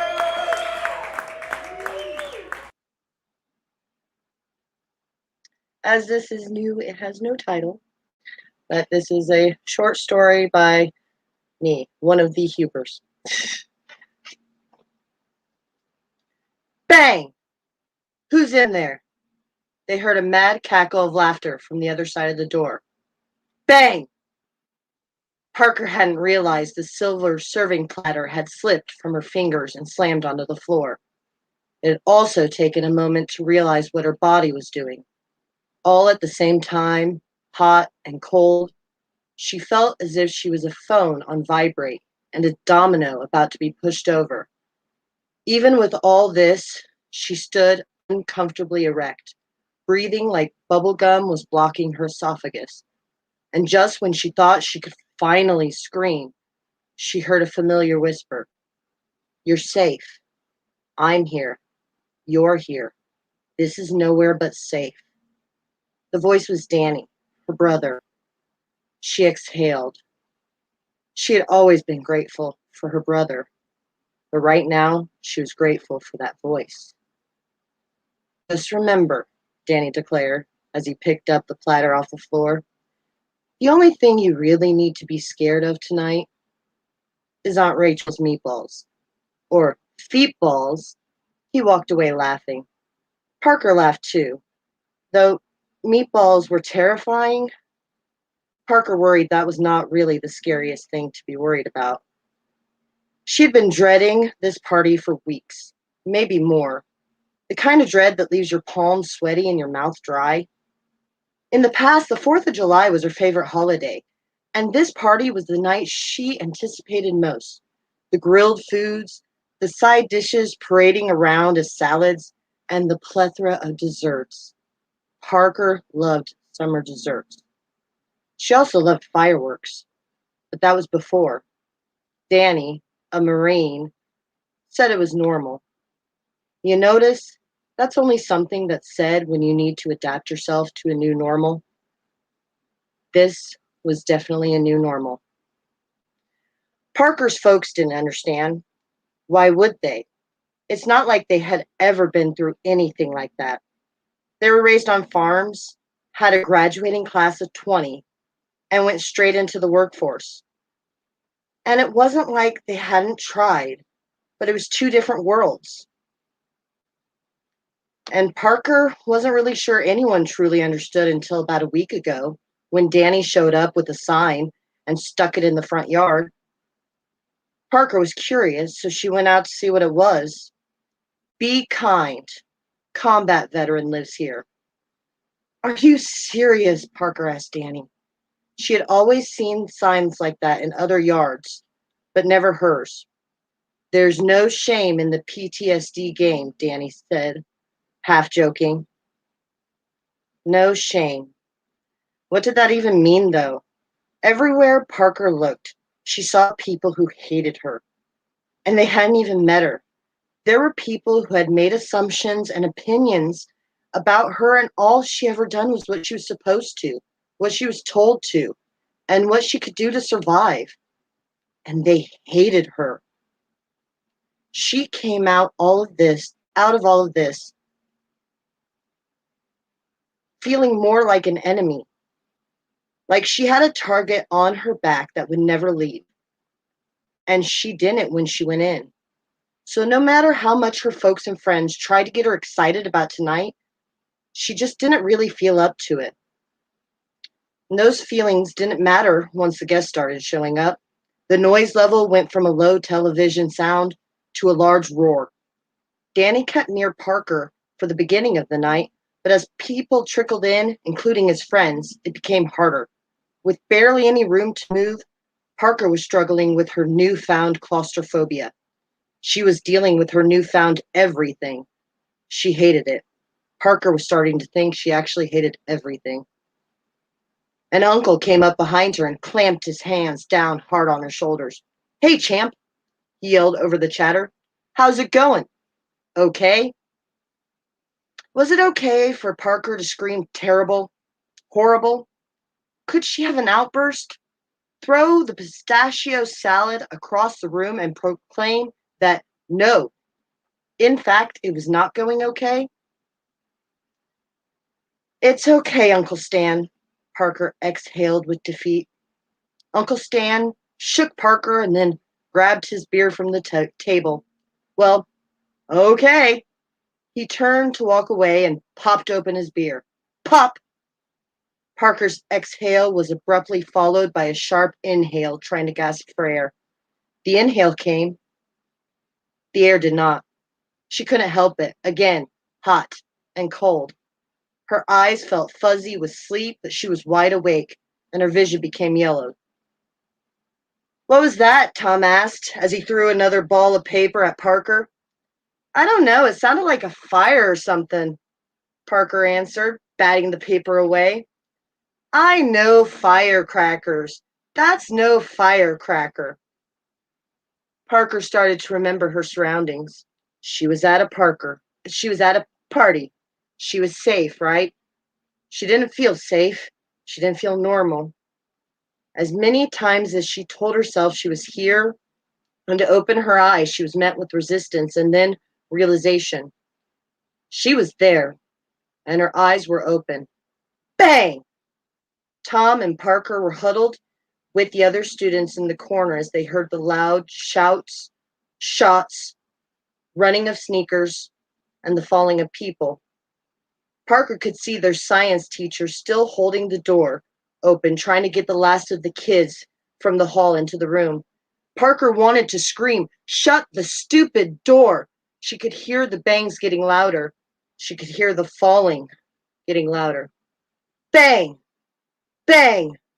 She looked at Tom. He was just as terrified, but he took Parker's hand. "Just look at me, okay?" Bang! She looked over to see the science room door closed. She had a second of relief, but then she wished she had listened to Tom. The shots were becoming quieter, but everyone in the room was screaming. Why was everyone screaming that loud? We needed to be quiet, okay? Remember what they taught us. Remember what the teachers taught us. The last time silence filled Parker's head was that moment. They were screaming because of the teacher, the one holding the door. "Parker! Parker, can you get the door?" Parker's mom yelled from across the room. Parker snapped back and robotically opened the door and put on a smile fit for celebrating freedom. It was her mom's friend, Jan. "Parker, oh, how are you? You okay?" Jan asked. "I'm here." That's it.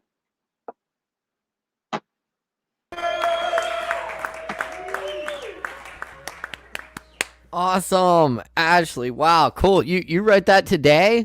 Yeah. That's a hell of a first draft. Wow, I love that. I really love the I love the line about saying this is normal is something you say when you have to adapt to a new normal. I just that rings really true with me. Especially with everything going on right now, you know. Yeah, absolutely. Yeah. Cool. Well, Ashley, thanks for coming on the show tonight. It's always great to see you and hear your work, and I hope you can make it back again soon. Definitely. Thanks for having me. Of course, my pleasure. Y'all give it up one more time for Ashley Huber. Make some noise.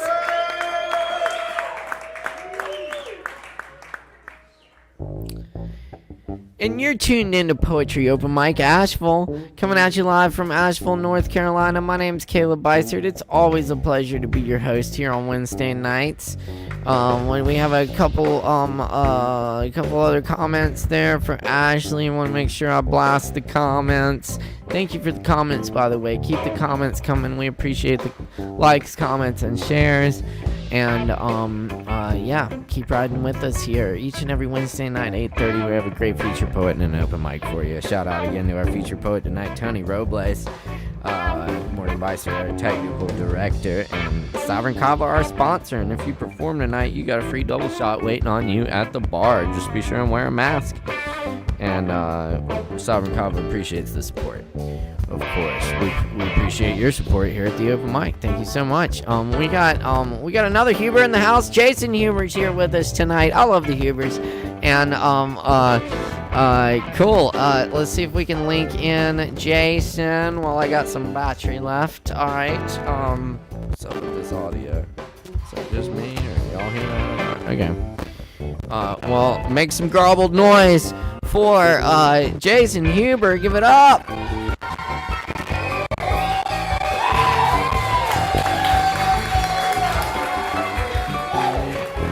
Hey! Hey, Jason!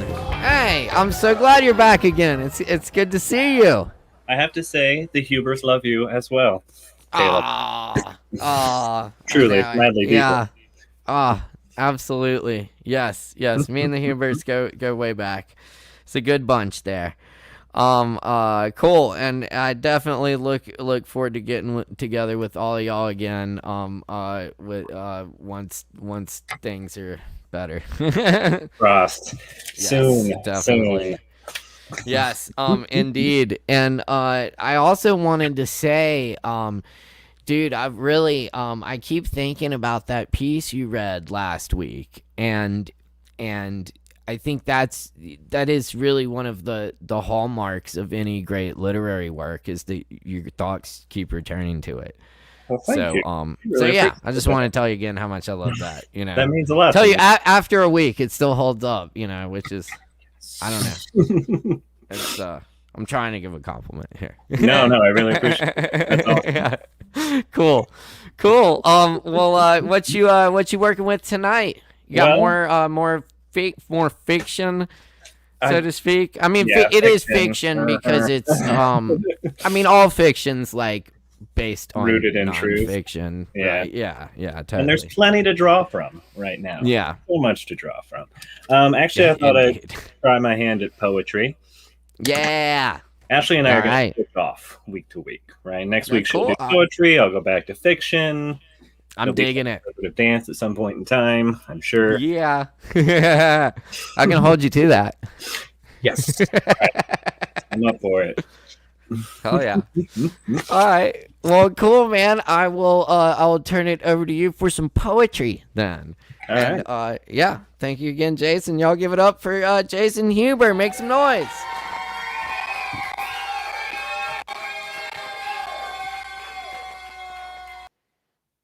Hello, everyone. How's it going out there? Have some poetry for you. The first is called Revised Questions for Walmart's Online Hiring Process. I took one of those Walmart hiring tests and failed it. I didn't know you could fail. I mean, the questions were bullshit anyway. Question number 457. You're working diligently, stocking housewares when you notice your coworker, Gina, stealing a tube of lipstick and cosmetics. She notices you looking and quickly gets back to work. What do? Answer: I get back to work as well. I'm paid to stock shelves, not keep track of Gina. I don't know. Fuck, Walmart, what do you want from me? I already answered about 50 of these goddamn questions. Pay me minimum wage and I'll do shit for you. It's not that fucking hard. Let me be a sad robot so I can pay my bills. Question number 458. You've been working for 4 hours and it's almost time for your 15-minute break. You balance out your register and get ready when your manager tells you that Gina forgot to take her break and needs to take it now. He tells you that you have to wait for her to get back before you can take yours, so the crew won't get behind on their schedule. How do you respond to your manager's request? Answer: I'm sorry, was there a fucking request? You have to wait for Gina to get back. Fuck you, man. Why should I wait for Gina's sorry ass? You know she's stealing shit, right? Question number 562. You're in the middle of your shift when an old man tells you he can't find his credit card. You've already scanned all of his groceries, and there's a long line of customers behind him.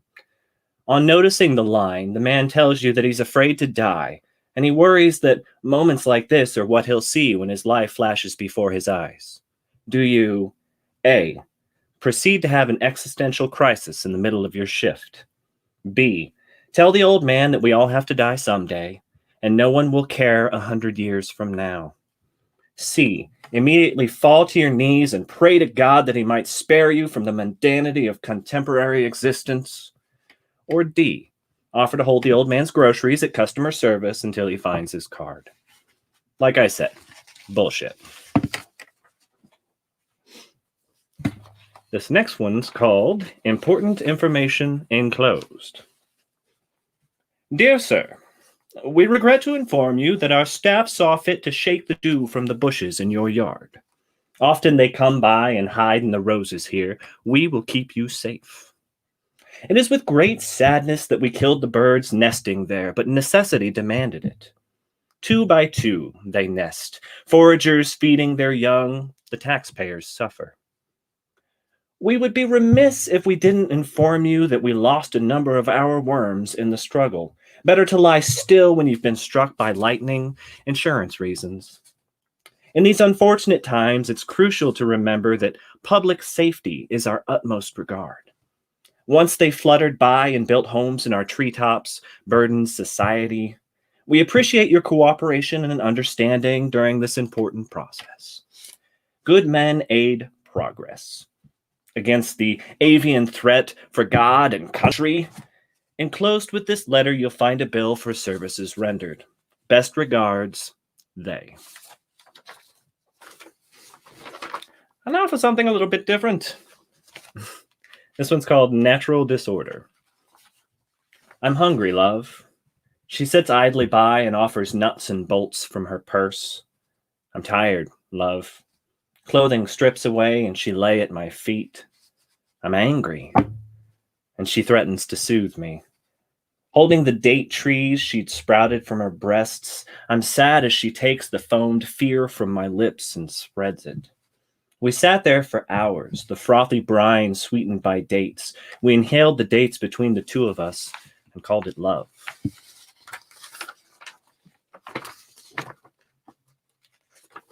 I'm just jetting through these. Sorry. This one's called Bobby. To those of us that are oblivious, these things seem like plain old, same old, meant to hold your hair things. They're in the couch and carpet underfoot. We skimped on the warranty for our vacuum. Mistakes were made. But that pin traveled from North Carolina. 22 hours on the interstate, breaking for caffeine and Cheez-Its. That one sat there through hours of Netflix because I grew up watching this. You'll love it, I swear. Another one was there when I came home after a knockdown drag out with a friend I tried to care about. That pin got drunk with me on my birthday. Because we knew we were going to be on TV playing in a rock and roll band and we couldn't understand why the mics weren't on half the time. So there's the plain old, same old, meant to hold your hair things and the little things. I don't mind.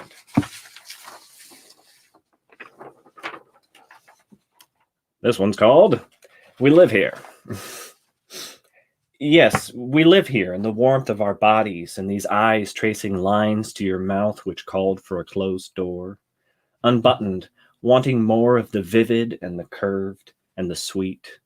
We love love with its tender and firm. All is held, mouth pressed against lips. Ours has many names, many forms. And tomorrow I'll remember this form and name of our love between sheets. At the hour when the last of night rumbles on the rippling surface of cotton, or in the morning beside a delicate smile and a cup of tea.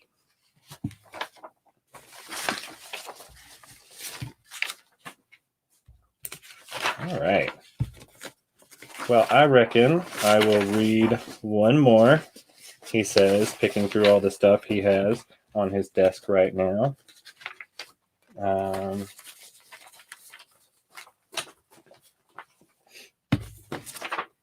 see.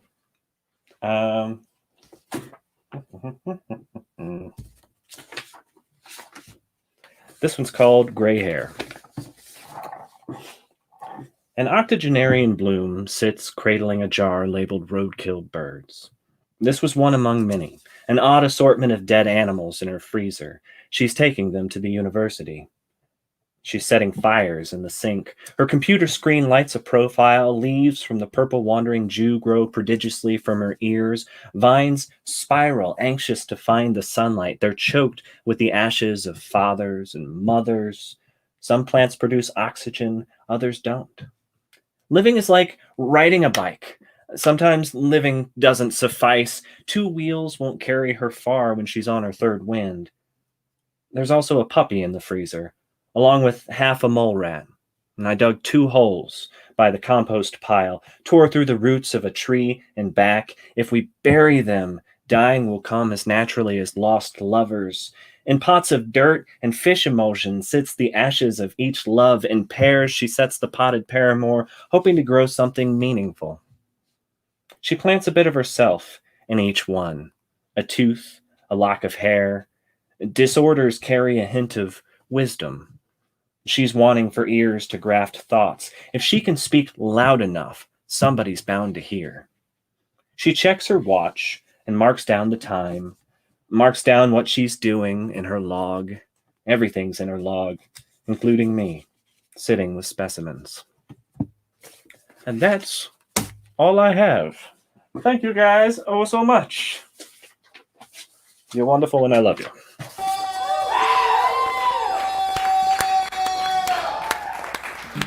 Yeah, Jason. Very good poems, man. I love it. I'm working on it. I'm more confident with my fiction, if I'm being honest. But I know I haven't heard as much of your poetry, but I like it. I feel like I hear the same voice in there. So I think you may be more confident than you might think. Well, thank you. I appreciate it. Yeah, absolutely. I also wanted to say there's another piece. I think you wrote that call center piece too, right? Like way back when. Yeah. That's another piece of yours that keeps coming back to me. I would love it if you read that one of these weeks. I think my brother, our technical director Morgan, would dig that. In the bunker there, he's pulled it up, but oh shit! All right, I'll read it next week. Okay. All right. That sounds good. Yeah. He did some time in a call center too. So. Oh yeah. This is hilarious. It was miserable. All right. Oh god. But every once in a while, I'd get a nice old lady that was really happy to talk. Right? Yeah. Keep her on the phone for as long as possible and hold on to that faint glimmer of humanity on helping her out. Checkbook or what have you. That's the easiest your day is gonna get. Yeah. Just keep me on the clock for this. I'll talk to her. That's fine. I love it. Well, cool. Hey, great work tonight, man. And thank you so much for being here. And hope to see you next week. Thanks again for having us. We appreciate you. Absolutely. Right back at you. Y'all make some noise one more time for Jason Huber. Give it up.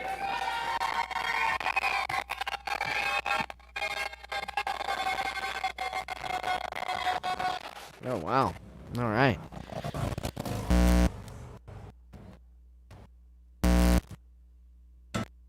That doesn't sound good. All right. Okay, cool. We are here. We're tuned in. This is Poetry Open Mic Asheville.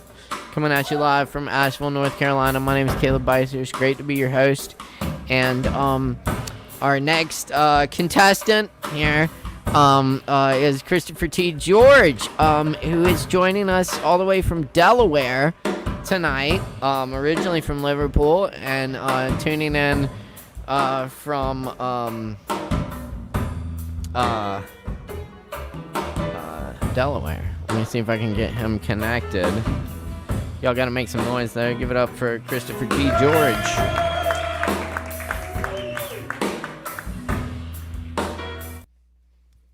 Hey, Christopher, how's it going tonight? Hello there, Caleb. So you're the new Alex Trebek. Oh, I guess. Yeah. Here I am on Jeopardy. All right, okay. I think I did misspoke. Contestant. What do you call them? Open micers, Right. performers. Yes. But I've got to tell you, I'm in deep mourning. My soccer team, Liverpool FC, lost 1-0 for the second week on the run at home. Oh. So Oh, at home. I should be wearing black instead of the red. It's terrible. Terrible. Oh, they let you And down. we were champions of England last year, and now look at us, you know. Oh, I know. I've heard of Liverpool. Tatters. Yeah. Ugh. Well, better luck next year, I guess. Yeah, well, we could still pull it out, but we're going to need some tremendous results in the meanwhile. Yeah. Well, good luck to them. So what do you have football poems tonight? No, I don't. I have some poems for Black History Month. Awesome, And, yeah. Happy I Black have to History tell Month. you that I heard some information about a horrendous lynching here in Delaware. In Delaware, really? Yeah, that took place June 23rd, 1903. And I've set myself a goal because June 23rd upcoming happens to be a Wednesday. Right. And Cool. I would like to read a poem about that lynching. I've been wrestling also with another lynching that took place in Georgia. And it's not easy to write about these things, but I'm researching them, and we'll see what we come up with. Of course, as you do. Hopefully on open mic, you know. Yeah, I'd love that. Hopefully, yeah. Christopher's a historian, and I think if you look back through just about in any town, any city in the U.S., there's a lynching or many lynchings in their history. You know, well, I know mean, we had a poet on over the summer who did a whole show about a lynching in a town in Mariana, Florida. Yeah, I saw that. I saw that show, and I was Mm-hmm. very moved by it. And believe me, apparently the circumstances were quite similar to what he was talking about. I mean, the people who witnessed the lynching took souvenirs, you know, to their homes chilling, afterwards, and you know, it's unbelievable, unbelievable. And then the thing is that this particular lynching here, there was a historical sign put up at the location where this man was lynched, and somebody has stolen the sign. So that's almost kind of, you know, I mean, again, it shows the amount of racial hatred in this country, you know, that is still there. Yeah. And that's a good reminder, you know, and there are people still being lynched to this day. It doesn't get talked about a lot in the news, but particularly last summer, a lot of black and queer people were lynched, essentially. Yes. Yeah. So, well, that's important work, Christopher. Thank you for bringing that to light. Thank you. I'll go ahead and turn it over to you now for the poetry. But yeah, thank you again, Christopher. Cheers. Thank you, Caleb.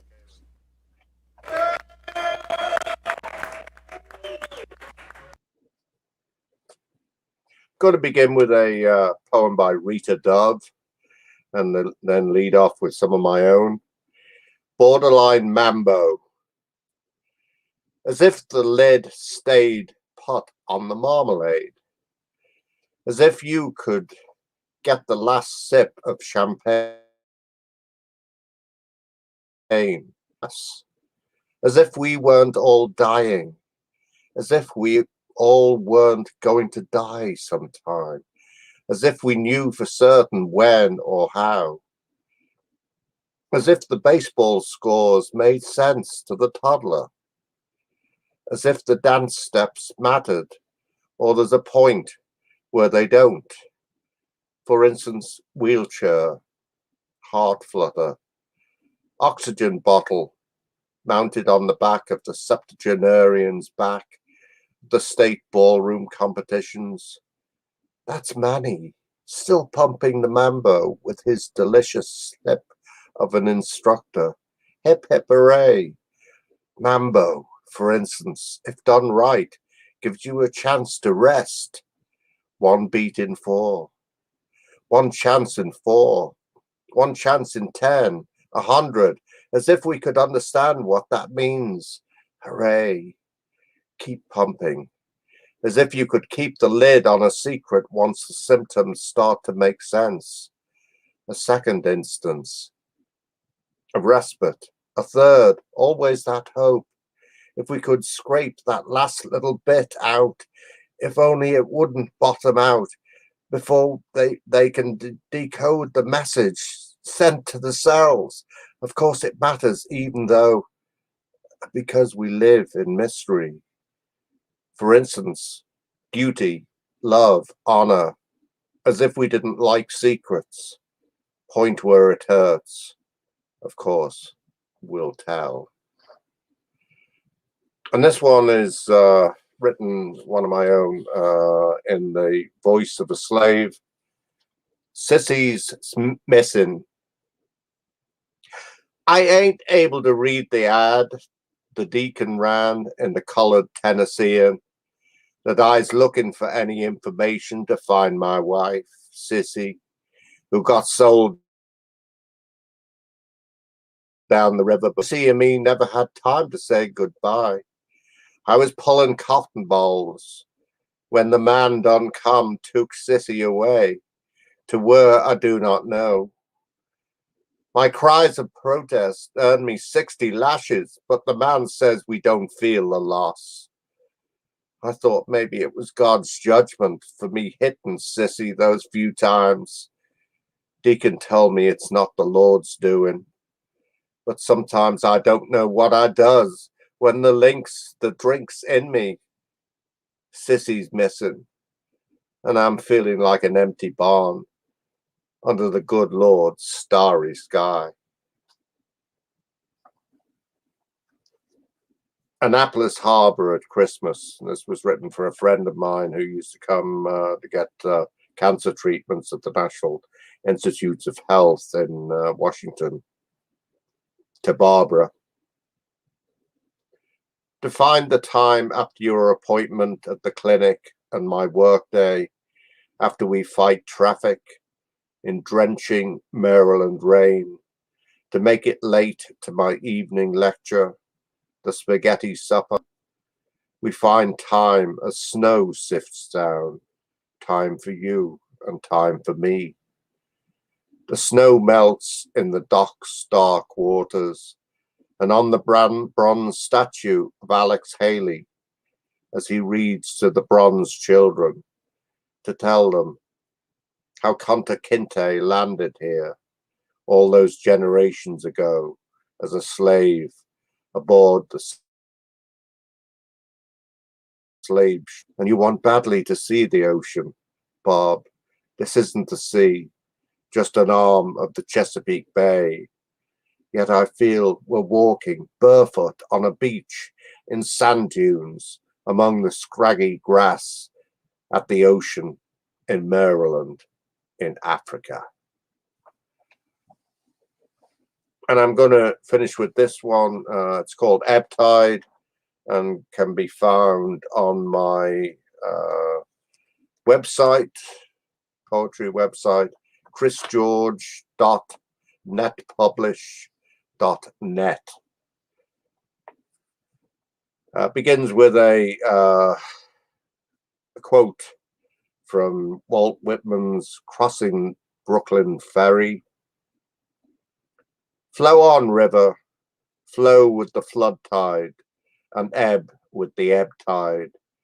Cross from shore to shore, countless crowds of passengers stand up tall masts of Mannahatta. 1. Cradled by the music of the river, New York citified, yet never civilized. Packed bodies jostle in the subway train.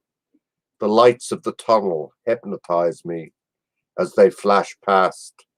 A girl in a red dress bobs her head, listening to Lou Reed in her silver headphones. A black man with a gold crucifix dangling from his ear mouths a mantra. 2. Once our love was strong as the steel cables of the Brooklyn Bridge, the twin towers of granite. I bought you breakfast from the corner deli. Demetrius sold me 2 lattes and a bag of sugar donuts. The hostler at the corner of 44th eyed me as I bundled past. Steam rose from the manhole on 8th. My play was unfinished, our dialogue partly written. We spoke in aphorisms.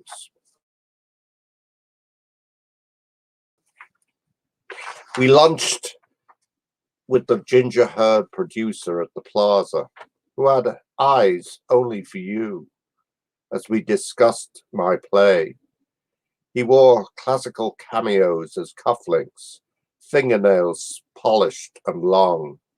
He spoke of stock options and a night of the theatre.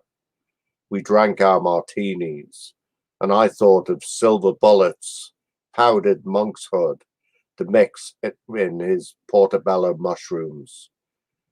As we emerged onto the street, a rabbi blew into a shofar. The sound of the ram's horn mixing with the horns of the cabs, a smatter of sleet greased the road in a rainbow blur.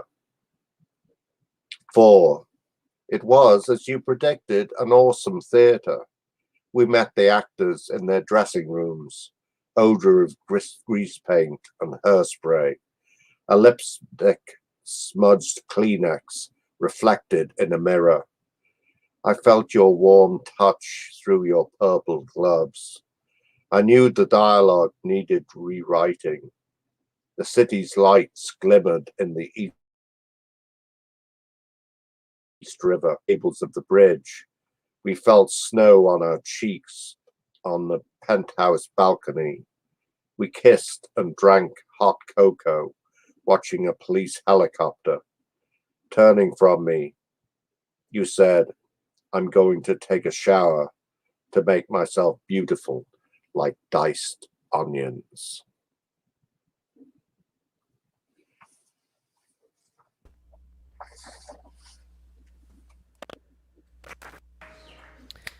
Thank you, Caleb. Christopher. Hey, fantastic work. As always. Oh yes. I wanted to say, if you'll post your website in the chat, we can post that on screen. Yeah. And definitely. What was that one more time for the viewers at home? It's chrisgeorge.netpublish.net. Excellent. Cool. Yes. And yeah, that goes for all the performers. We're happy to for you to plug your websites and personal links, and that way folks can stay connected and keep up with, if you're interested in someone's work. That's a great way to keep up with what everyone's doing. Christopher, you do a lot of online readings and lectures sometimes, presentations, I have stuff like several, that. So several War of 1812 things coming up. I'll let you know about them when they come up. Very good. Well, thank you very much, Christopher, and we'll see you next week. Yep, hope so. Excellent. Thank you. Cheers.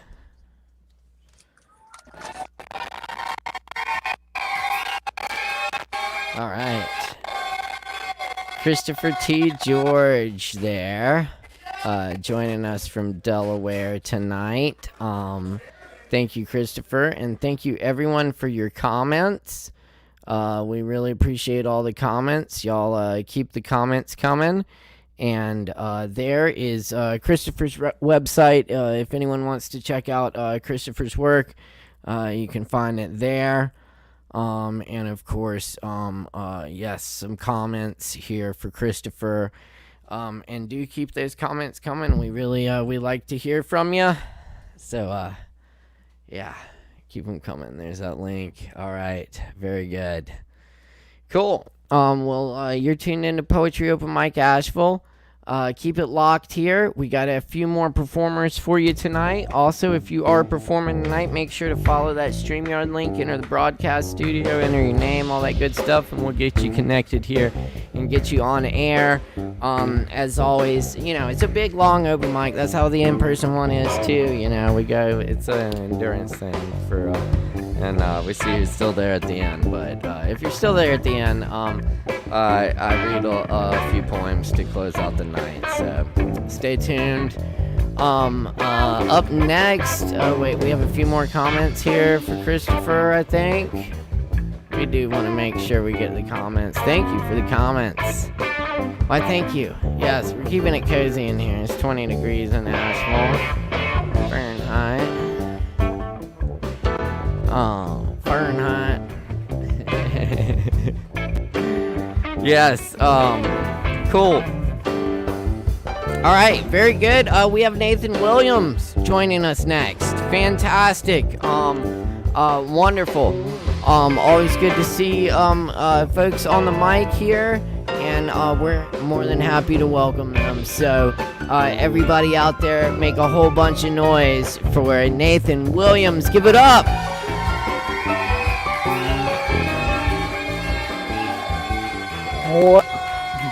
Hey, Nathan. How you doing What's tonight? up, man? Y'all can hear me? Yep, I can hear you loud and Cool, clear. man. Yeah, All right, thank man. you for Here we joining go. us. Oh, Where are you yeah, joining yeah. us For from sure, for sure. tonight? I'm from San Francisco. Oh, excellent. Okay, cool. More San Francisco people in the house tonight. That's Yeah, excellent. man. I love San Francisco. I've been there a few times. I have some good friends there. So My brother almost moved to North Carolina, so I have good feelings about that Oh, place yeah. already. Because my brother, yeah. Oh, cool. Anyway. Well, Asheville's really cool. If you ever get to North Carolina, stop through Asheville, man. We have a lot of fun here. But Cool, anyway, cool. Thanks for joining us tonight. You have some poems, or what do you have for us tonight? Yeah, I'm ready to roll. Yeah. I wrote this All a right, couple of days ago. This is called Aftermath. I bicycled through the carcass of my city, the dead building, sad and deflated. A row of headstones stood with a screaming silence for a life now yanked from our hands. The song Every Day is Like Sunday by Morrissey comes to mind when I bicycle through the near empty streets. Except the wistful, stabbing grief of my youth perished in the fire drug addiction poured like hot, steaming blood into the goblet of a new cream of hope, blending to a soft, bright pink, is not what is happening in this new, tragically crippled reality. Instead, every day is like Sunday, is like a daily visit to the same graveyard. The streets with boarded up graffiti, the art institute that used to be alive with recent paintings by young artists, shining with Joan of Arc energy through the glass displays like glorious secrets that revealed you to yourself if you stopped and let your eyes drink until they were full. It was now a gummy, dark gray building with long rows of wood, like wood from caskets. All of these fucking buildings were coffins now. No living bodies of youth were dipping light and smooth into small wooden bowls of saintly paint to resurrect the colors of ghosts, to bring a sense of wonder and longing curiosity that bit into your heart and burrowed into you for a moment that took your breath away. No, these art buildings were now just as dead as a single liquor store that was the only place for blocks and blocks with an open door. Upon passing, instead of hoping to feel some sense of cheer, comfort, a pulsating life, instead I was greeted with row after row of colorful bottle-shaped coffins. Yes, they were beautiful to look at, but they stank of vultures and knives in solitary confinement. The illusion shattering the moment I looked into the small bodega. Gone was the mystery and romance of people watching. My eyes like a watchtower catching as many waves of people that I could take in as I walked by. Was it really only months ago that this was a real thing? It felt like it had been years, and with a sullen boot kick to the stomach, a paralyzing blow confirmed that it was years, not months, as I, like a lot of people, maybe the majority of city dwellers, had all been serving solitary confinement sentences. Some of us had been sentenced to years. All of them had been locked in small, tight cages with both the handcuffs and the key available at all times, as this was a voluntary commitment to the psych wards of smartphone slavery. Eyes to the jail box, the antisocial bear trap clamped down hard on their hands, aching with tendonitis and carpal tunnel. Oops, I almost erased it. So why was I only now missing the racing heart that scanned the faces, saw the subtle body language, the muscles in the face and neck, saw the loops of hair and earrings, and every once in a while a stranger would look back at you with the exact same excitement and searing longing, and your eyes would lock in a mental kiss that was award-worthy and flooded your body with warmth and hope. Why was I only noticing this just now? Fear of intimacy is a quiver full of arrows dipped in formaldehyde and denial. Okay, here's another one. I got 5 minutes left. Here we go. All right, this one is called 17.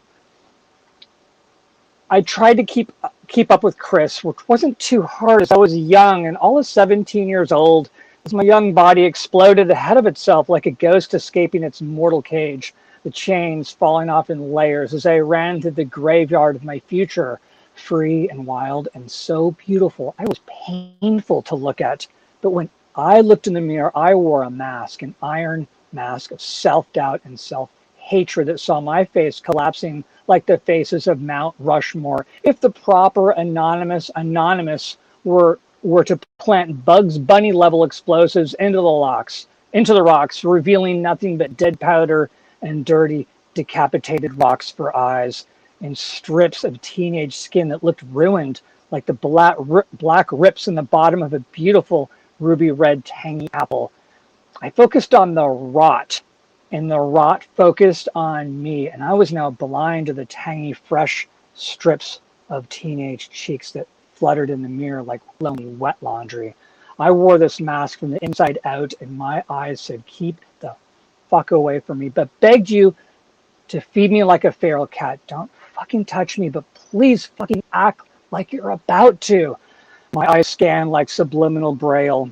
I carried all of this with me, cradled in my arm like a basket of dead kittens, all fur, flounce, and sweetness, but deceitful and oblique in its intention. We came up a road with beautiful, intimate road lined with tall, quiet trees and funky cars that wore low class like a crisp college graduate gown. All beauty is surreal to a teenager.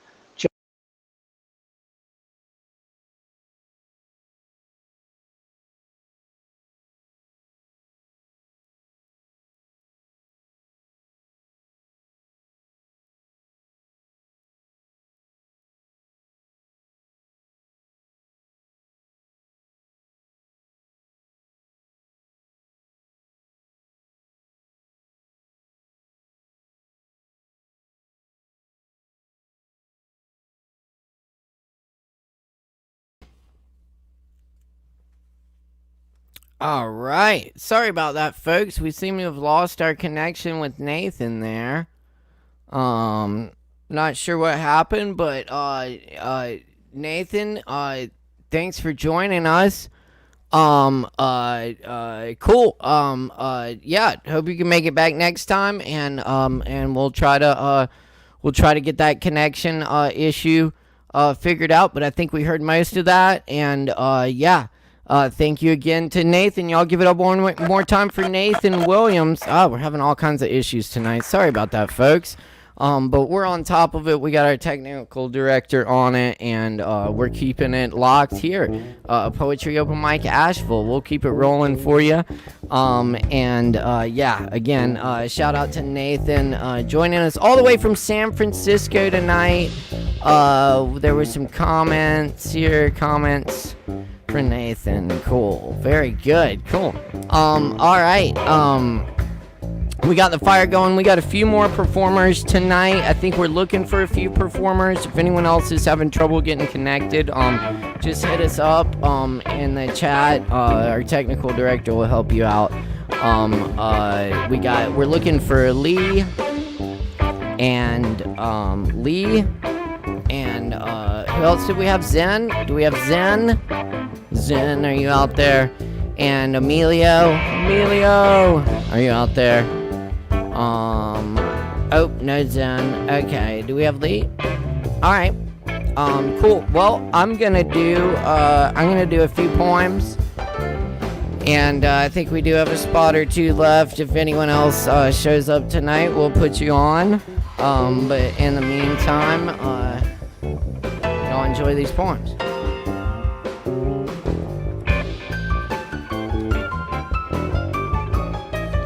Alright. Let's see if I can do this. This one's called Dream Spell Synchronous.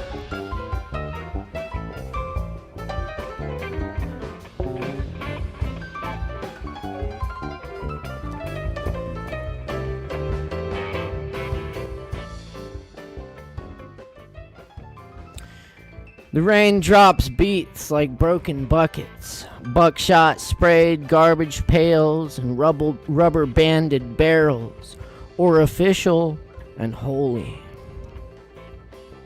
Still capable of music.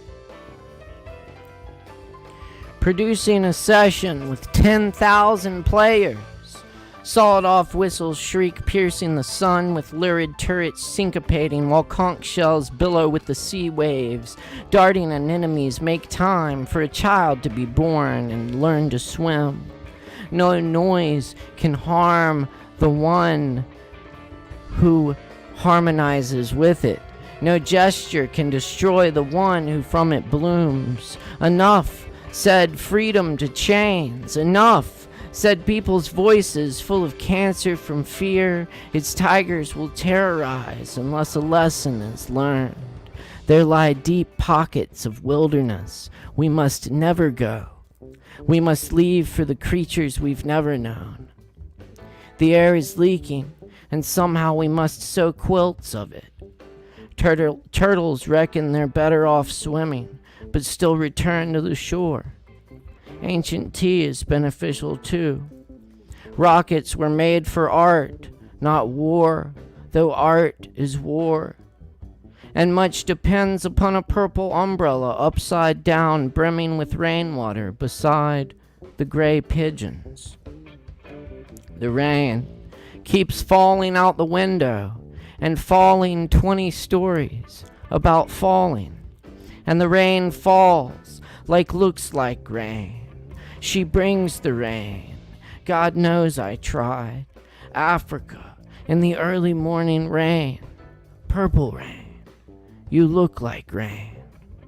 The rain. Super duper fly.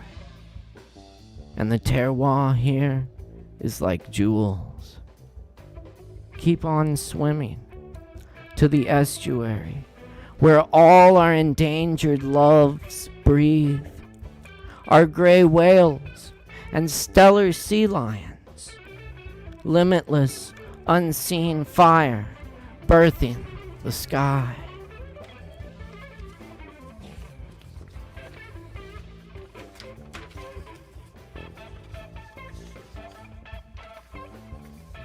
All right. This one's called Blinking My Eyes and Seeing the Future.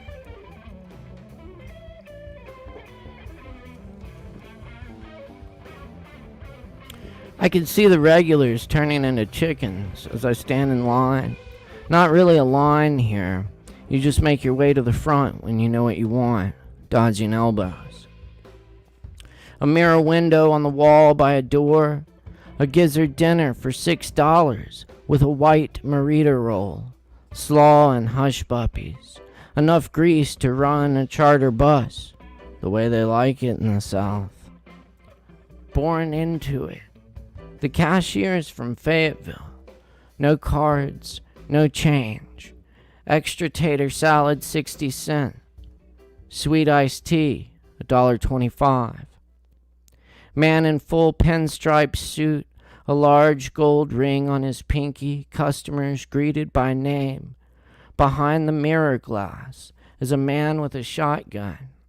The people go in and out at Price's fried chicken coop. The food is like mainlining God in styrofoam boxes. In the back, they hack up the chickens.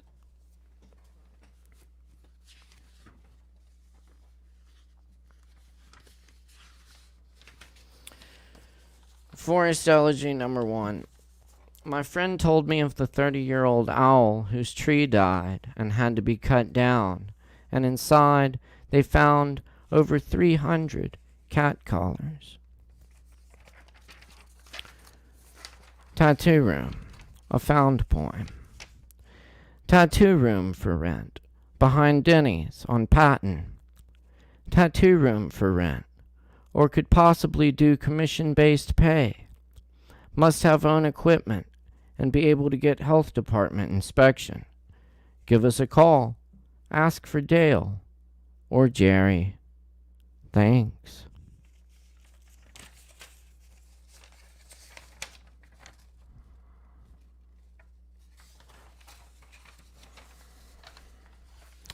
Forest elegy number 2.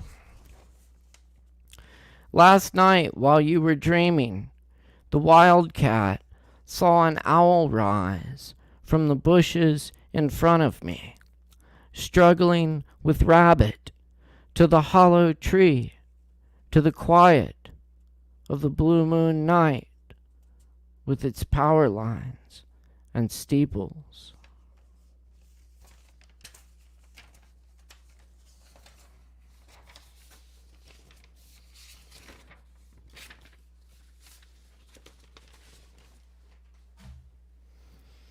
Invisible world. I wring out my laundry in the rank world. Blackbirds fly in and out of an open window. For centuries, distress was my dwelling place. I look skyward and dream, head resting in an open window.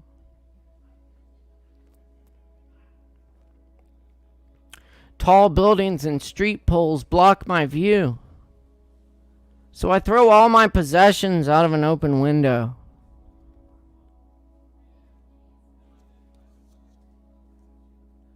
Kings and their lobbyists lie down in palace corridors.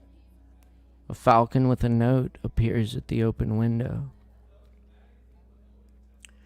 Rulers cannot be trusted. Nothing has changed. A bandit steals my soul and makes through an open window.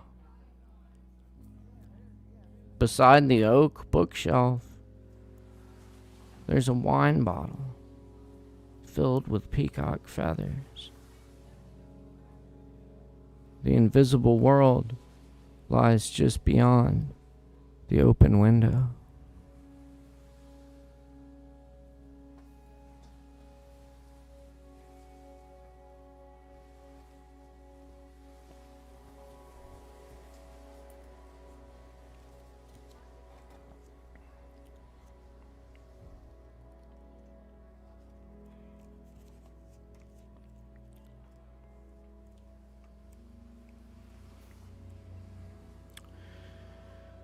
Levi, the little boat is gone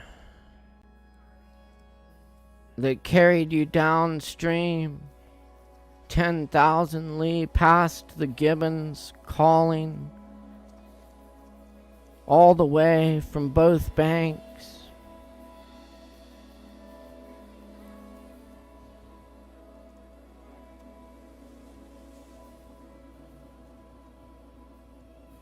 And they are gone.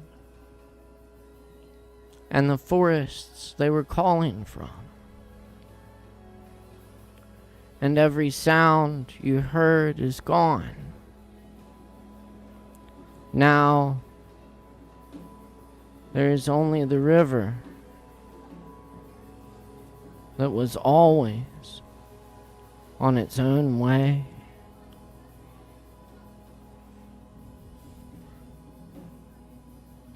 That was Merwin. This is Rumi of the Barks.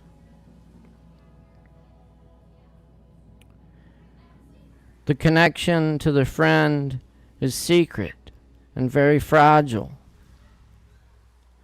The image of that friendship is in how you love, the grace and delicacy, the subtle talking together in full prostration outside of time.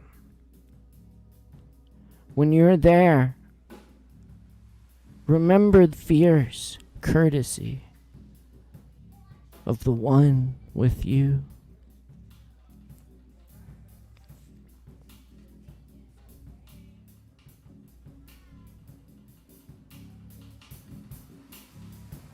I'll do one more. Thanks for joining us tonight. The Pleiades.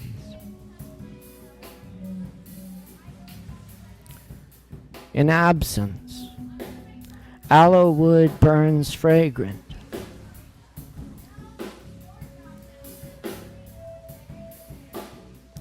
The love we feel is smoke from that. In absence, aloe wood burns fragrant. The love we feel is smoke from that.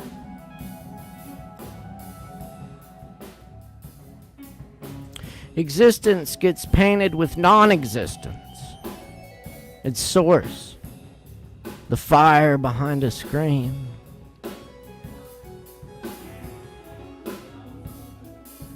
Smoke born of this fire hides the fire. Pass through the smoke.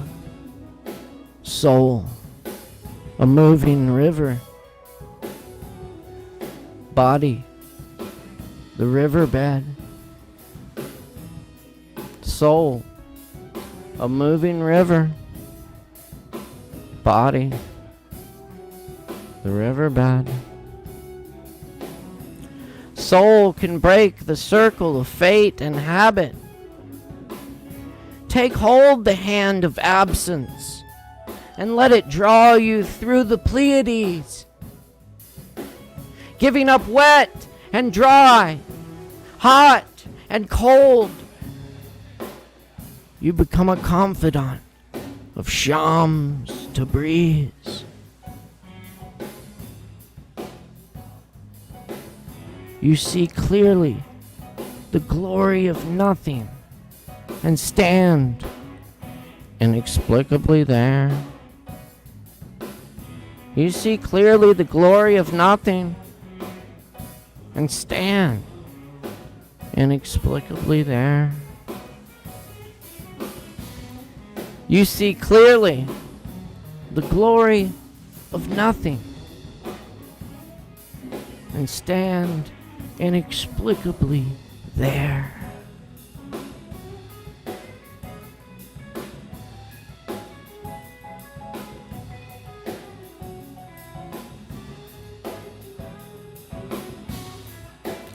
Thanks for coming to Open Mic tonight. It's been an honor and a pleasure. Thank you very much. Thank you. Appreciate that. Very good. Thank you so much. Y'all keep tuning in. We're here each and every Wednesday night, of course. We got Poetry Cabaret coming up. Is Morgan still in the Poetry Bunker? Yeah. Oh my God, Morgan, you're still stuck in there. Y'all buy some tickets. Buy some tickets. PoetryCabaret.com. Get me out of here. Go see some other shows. ASHEViLLEFringe.org. Yeah. All right, man. He can't get out of the Poetry Bunker till y'all see some shows. So, y'all check us out in the Poetry Bunker. PoetryCabaret.com, ASHEViLLEFringe.org, and see the shows you got until February 14th. So. Thank you, Morgan. Bless you, man. Bless you. Hang tight in there. I'll hold it down, man. All right. Poetry. Hell yeah. Cheers, man. Indeed. So y'all, yeah, check us out for that. PoetryCabaret.com. Hey, also, many thanks tonight to our feature poet, Tony Robles. You can check him out. Just Google him. He's got WordPress, a whole bunch of stuff online you can check out. We love our featured poets. We love Tony tonight, and hope to hear more from Tony in the future. Thank you again, Tony. Thank you very much. Thank you to all our performers tonight, everyone who made it a great show on the Poetry Open Mic Global Quarantine Love Stream, trying to bring a little love, a little peace into your homes or wherever you may be in these interesting times, for sure. So, anyway, check us out next time. Much love to everyone out there. I'm your host, Caleb Beissert. Our technical director is Morgan Beissert. Our sponsor is Sovereign Kava. And y'all take care and be safe out there. We'll see you again, same time, same place, next week. Caleb Beissert signing off. Cheers, y'all.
trying on hats, having a lemonade.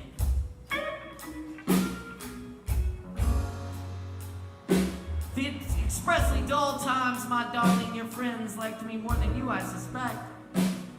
Loyalty is sometimes taken for granted.